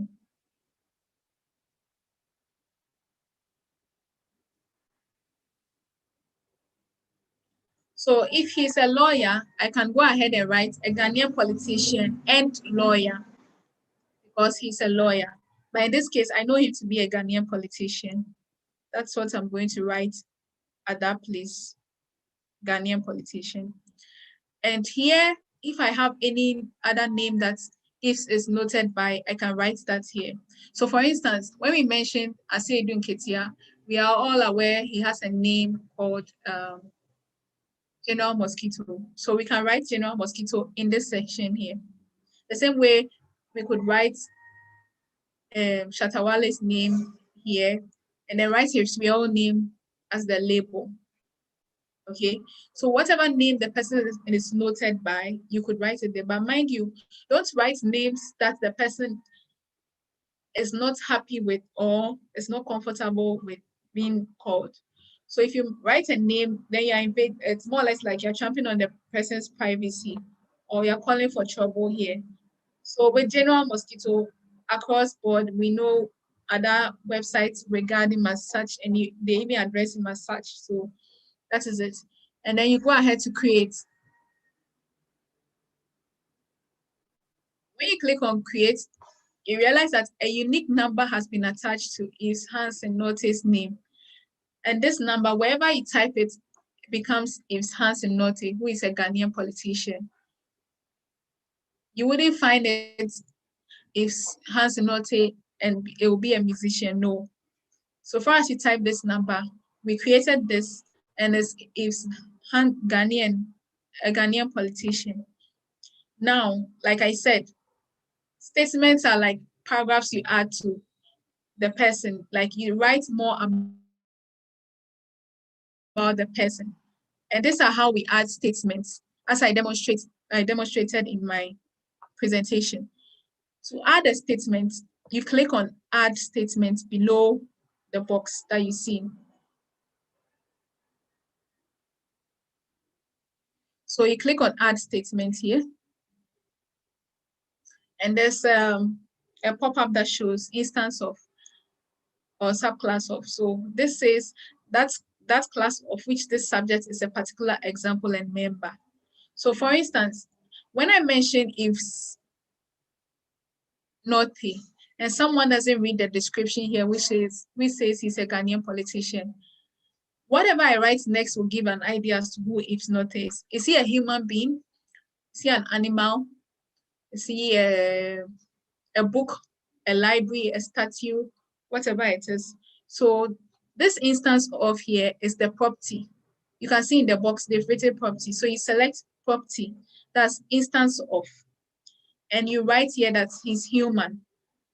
Human here becomes common name of Homo sapien, unique extant species of the genus Homo. If you see any other human that is not in relation to whatever you are writing, don't select that. So there are a lot of pop-ups that comes, but you have to read to find out what you want. So I'm talking about the instance of Homo sapiens, so I'm going to select that. In this case, human is the value for the property instance of, and immediately I click on publish. And the publish will be enabled because I have selected something, a value that is in response to the property. So I click on publish here. And just like that, I've created a statement for Yves Hansen, which says he's human. And that's the first box you see mostly on items or about people. So we have here Hananyaku. You realize that Hananyaku is human. That's the first instance. For some other people, if they have images of the person on Wiki Commons, you can import the image from Wiki Commons here. So with that being said, that means you can't just go online and look for Yves Nyaku's picture from this place and come and paste it there on Yves Nyaku's item on Wikidata. No. Wikimedia, the Wikimedia has a project called Wiki Commons, and that's where we have all videos or audios or images about anything you can think of. So if you're writing something about the image or video you are seeing, you import it from Wiki Commons. So if I have a picture of Yves on Wiki Commons, I'm going to add it here by adding statements and clicking on image. That's image of the person. And I'm going to click the link here and add it. But because I don't have one, I'm not going to add that statement. So I click on cancel. So we are going to go ahead and add the gender of Yves. If I mention Yves you might think it's a lady's name, it's a female name. So because I know very well it's a male, based on what I have here on the Ghana Parliament, I'm going to write that he's a male. So the property here becomes what? Sex or gender. So sex or gender. And what I write in response is male. Now we have male to be used in sex or gender. And where you see P21, this is giving us male as in sex or gender. So we click on male. For those who are writing about woman, you select female. So we click on publish.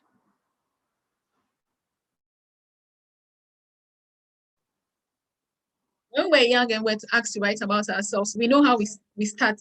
My name is this. I am 2 years of age. I am this, that I come from this. So that's how it is. It's like the basic introduction about the person. The person is human. The person is female. What else do we want to know about the person? The person is what? The property we can give is what? Country of citizenship. This is how we build our essays sometimes when we are writing. I come from, or I hail from this place in the whatever region of Ghana. So country of citizenship. And then the value becomes what's Ghana because the person is a Ghanaian. So you enter Ghana and you see that there are lots of options for Ghana here, but you pick the right one, which says sovereign state in West Africa. So you click on that and then publish is enabled. So you click on publish. Then we go ahead and add another statement. What other statements can we add? If we were writing on Wikipedia, we'll talk about early life and education. So the person was born when, or in which year was the person born? So date of birth, provided we have information on the date of birth. So date of birth. And let's see, we have here the date of birth of Eves, which is 20th April 1983. So we are going to write that here. 20th April 1983, if I'm right. Yes. So 20th April 1983. And this has been enabled so we can publish. Now, immediately I publish, you realize that there's a pop-up that shows here a notification, and it's telling me that there are some suggestions for improving this statement. And what's the suggestion? It says citation needed. So I need to add a citation. Why should I add a citation to this? I know very well it's 20th April 1983, but I need to add a citation because this particular statement is debatable. We've heard of footballer's age. The person can be older than the person is saying the person is, or whatever it is, this particular statement can be debatable. So to make it easier for others who would come and read this, we are going to reference this particular statement of he being born on the 20th April 1983. So to reference, just like we do for Wikipedia, you're going to click on the link where I got the information from. You select that, copy that, and then we are going to add a reference. So to add a reference, you click on add a reference, and then we have here stated in. So stated in mostly refers to places where we found information. It could be books, it could be a journal, something else. But in this case, I'm getting this information from a website, a reference. So I'm going to use reference URL. That's what I'm going to use. And I'm going to paste this link that I copied inside this box. So Control V, and then I'm going to publish. So you realize that a reference has been added. Whoever clicks on this link will be led to this place where the information on his date of birth is found. So we have here, he has international economic law. We have here Bachelor of Arts, that's political science. We have here 2001 SSC, O-level BEC. But it would have been good if we had information on the schools that he attended and all. But we don't have those informations. Let's see if we can find that on Ghana Web here.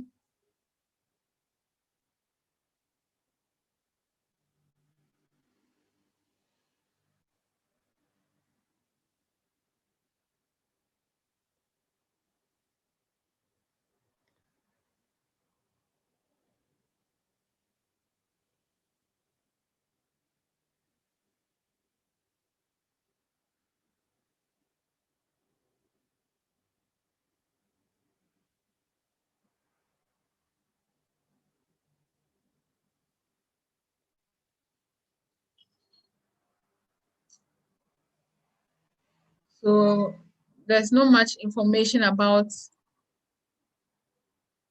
him as to the school he attended and all here. But if we had something about the school he attended, then we can add that. And then we can talk about other statements about his what? Occupation. Who is he? So we add one here, which is occupation. And what is he? A politician. That is the value for occupation. The property is occupation. Someone can be described by his occupation, an engineer, a newscaster. So his property here, occupation, and then the value for this occupation here is politician. So we can publish that. What we can also add here is if we know him to have any other career or occupation in mind. So if he's a lawyer, we can add here. So those of us working on the diplomats, aside he being a diplomat, where you add a occupation being a diplomat, but the other things that the person does, if the person is an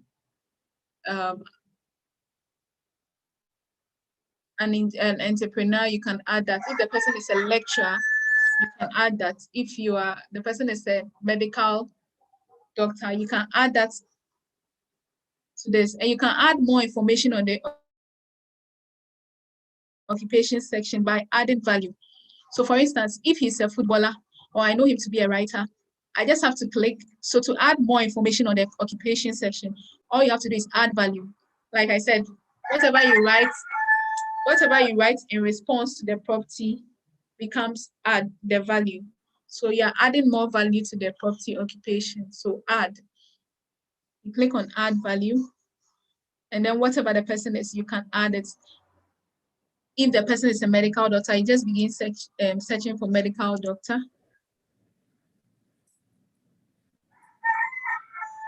And then you read through to find the one that best suits what we are talking about here. We have here medical doctor, that is medical degree. No, that's not what we are talking about. We have here medical doctor, that's a physician. So you write professional who practices medicine. Then you can select this particular option. And when you select it, you publish. If you made a mistake, you just have to click on cancel and it's canceled for you. So that's just it about adding statements. So as and when the information you have, you keep adding them. So right now I know that I can add his religion. He being what? A Christian.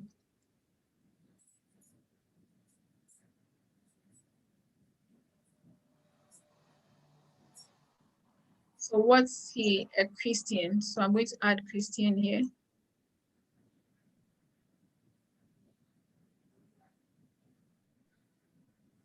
And then I'm going to look at the pop-up box that shows so someone who adheres to Christianity. So I'm going to write that. There are so many options, but I choose the right one. Person who adheres to Christianity. So I select and then click on publish. Now I find here an exclamation that says it has some potential issues. What's the issue? It says citation needed constraints. So this is something that is quite debatable. What shows is a Christian. And I had this information from the Parliament of Ghana page, which says he's a Christian. So I'm going to select, copy this again, this link again. And I'm going to reference that here. So add reference.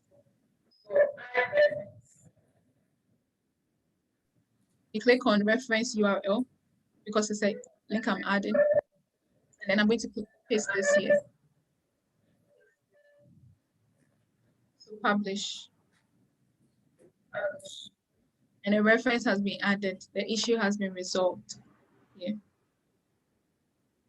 So I mentioned earlier on that we don't rely on Facebook pages and LinkedIn pages because these are pages that the person has written themselves.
back, sorry. Okay. So I'd like us to visit the page of the president of Ghana to have a look at something. Yeah, so Nana Addo Dankwa, let's see how it goes.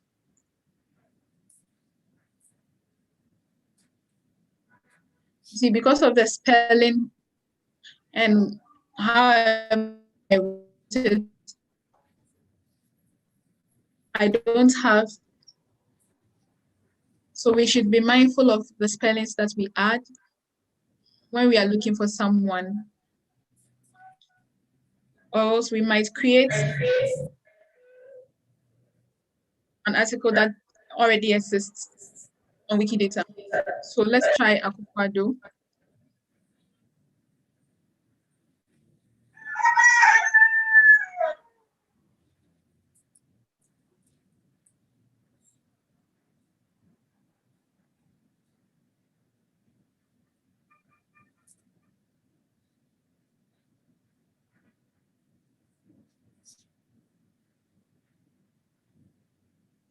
Okay, let me see.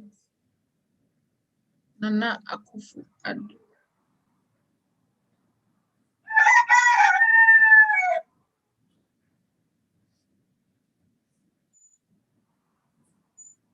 So we have this. Okay, so it's according to Wikipedia here, we just have it as AKUFO. So Nana Akufo-Addo. If you want to know if someone is already on Wikidata and you visit the page on Wikipedia, what you can do is you look on your left-hand side, you scroll down and you find under tools, we have here Wikidata item. Like I said, on Wikipedia, it's an article. When you go on Wikidata, it becomes an item. So we click on Wikidata item and it will lead us to the page of Nana Akufo-Addo on Wikidata. So this is how Wikidata is. It's such that everything is linked.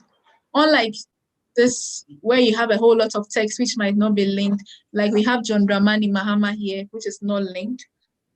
But on Wikidata, John Dramani Mahama is linked. So if you are reading, you just go straight to that. So this is his item here. And we have here President of Ghana. And someone has already transcribed this here, which is Ewe. And Ghana Omampini, as you find it in Akan. So in other languages too, you will see it there. And you have him being a human. We have the image of Nana Addo Dankwa from Wiki Commons. His sex, his country of citizenship, his native language, provided we know it, Ghanaian name, date of birth, place of birth, father, spouse, and so many other things that you can add, languages spoken, occupation. Like I said earlier on, aside the person being a politician, there are so many other occupations that the person has occupied. So you can add lawyer, and to do that, like I said earlier, you just click on add value and you add more information. You have field of work, the position held, Minister of Foreign Affairs, President of Ghana, Member of Parliament of Ghana. So this gives us an idea as to what we can add to each article, item, sorry.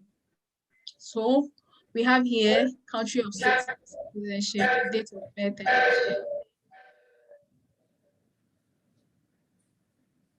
So what we do is we click on add statement, position held,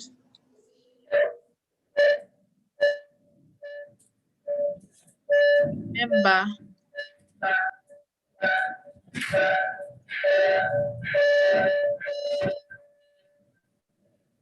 Member of Parliament of Ghana.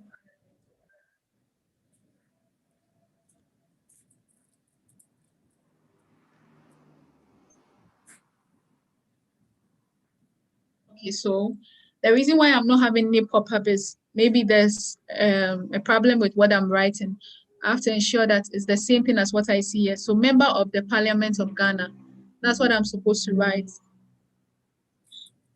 And you ask yourself why this. It's such that we'll be able to place ifs under the category member of Parliament of Ghana. And if we are querying the system, it will be able to draw the information. That's why we have a central storage, and that is why it's structured.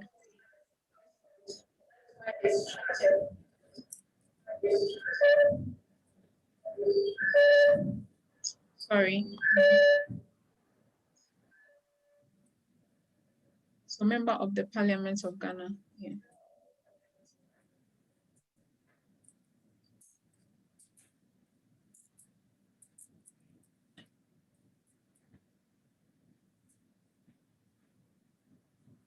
Yes, and it has popped us for us. Yes. Now, what we can do here is add more information to this particular statements that we are writing. And to do so, we add a qualifier.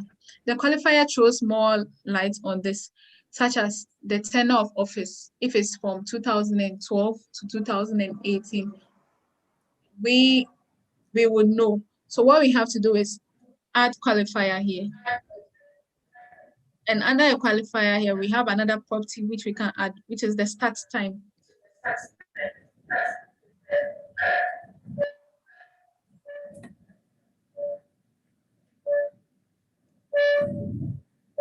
Immediately I start typing that, I have an option, start time. That is time an item begins to exist or a statement starts being valid. So he started in what? I think 2021. That is the 7th of January.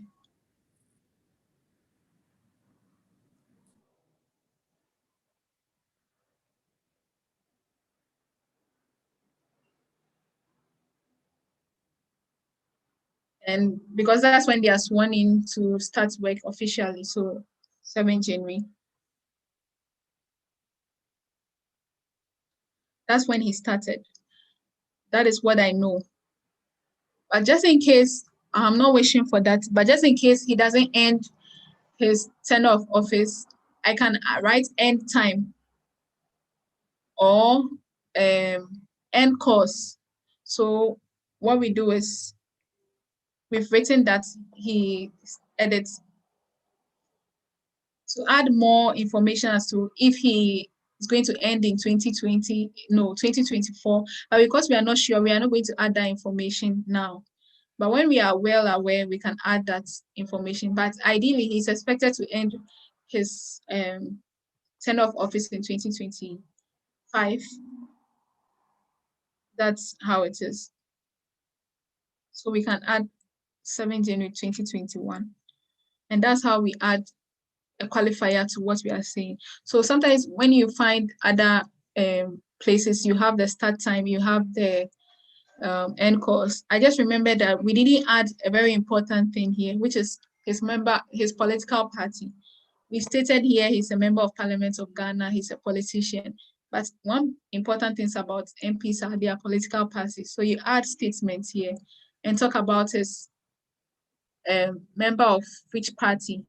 So member of political party. Immediately you start typing the idea, you get options. So member of political party. And the political party we have here is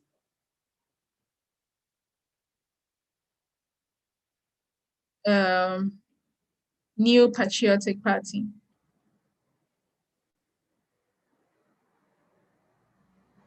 And we click on publish. So that is it about creating items. And as and when we get more information on ifs, we can add more information to grow this particular page. And like I said, a page might start as small as this, but with time it's expanded and you can have it growing from that small page to become a huge page, as you can find here. Position held, member of the Second Parliament of the Republic of Ghana, and so many other positions as well. It's education, New College, University of Ghana. And this is adding statements. And these are some of the qualifiers you can add for the University of Ghana, the course he took, the year he started, and the year he ended, and all. So for those working on the High Commissioners, if you have an idea as to the school he attended or she attended, all you have to do is click Add Statements. Then you click on Educated at. And the university, if it's University of Ghana, University of Ghana. University of Ghana. So you click University of Ghana, okay?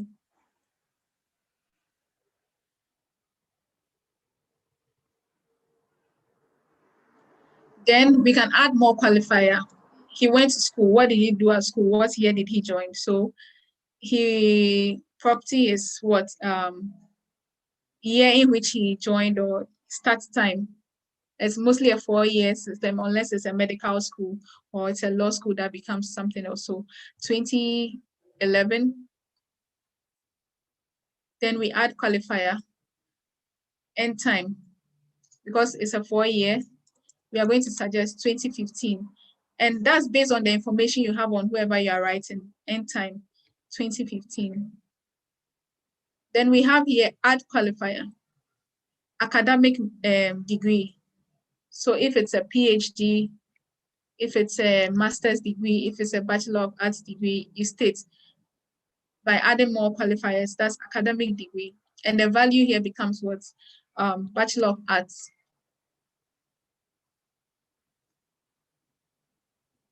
So you have Bachelor of Arts, a degree awarded for undergraduate study in liberal arts. So you select that and add qualifier, academic major. That's whatever he or she studied, academic major.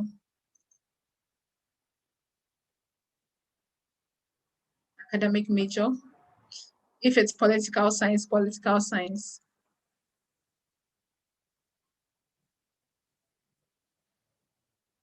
And you're good to go. You can click on publish.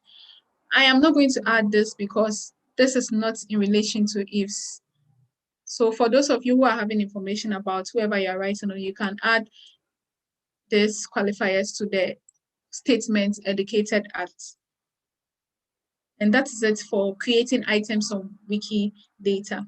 You realize that if you visit the person's page on Wikipedia and compare it to whatever you have here, you have virtually the same information about the person there. So these are some of the things you can do to edit the page. They say there are some suggestions for improving this. So required qualifier constants, Justice Minister of Ghana. So they want you to add more information as to the start time, the end time, Attorney General, more information as to the start time and end time. And then you can also add references to this as well. It's very important. Okay. I would like to say thank you for your time. If there are not, and then pause for any questions. But that's just about it for creating items on Wikidata.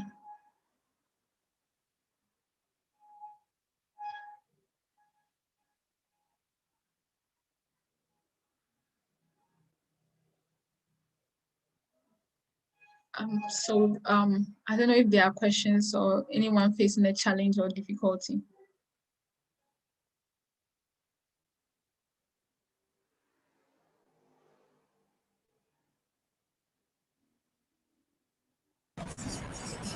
Hello. Yes, hi. My suggestion is the last one. It's a bit loaded. Can we get some pointers so that when we are actually putting in data, we can, because it looks like it's a whole lineup. So if we can get breakdowns as pointers so that I don't think I exhausted everything. Okay, so what I'm going to do is I'm going to share some links on YouTube videos as to creating items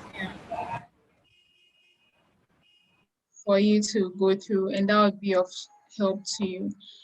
I remember mentioning that when you search on Wikidata and you make your query, you're not just limited to the information that's there, but you're linked to other identifiers out there.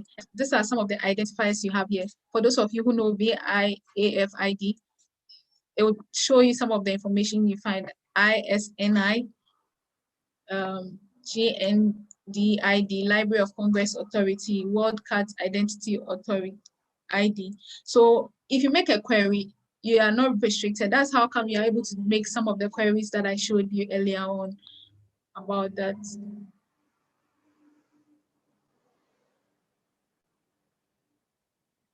I don't know if there are any other questions as well. I'm going to share the links with Phoebe, and I hope that she is going to share it with you all as well.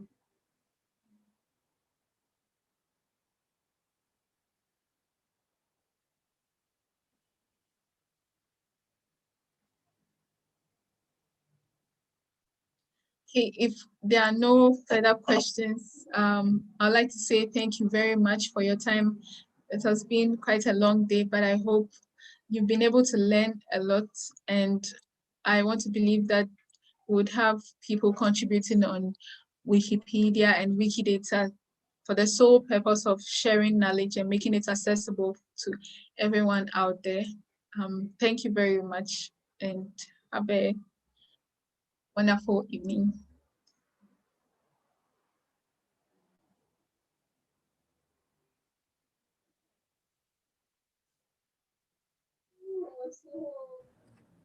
Hi, Hello, yes.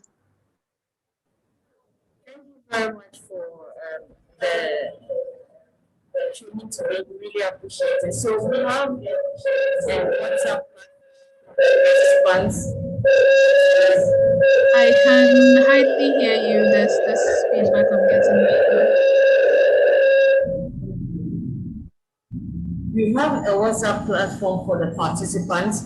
So we'll be adding you onto the page so that they can ask questions whilst they are creating their articles, and if they have some issues or they are stuck somewhere, they can ask you. Okay, that's okay. All right. All right, great. Thank you very much. All right, thank you too.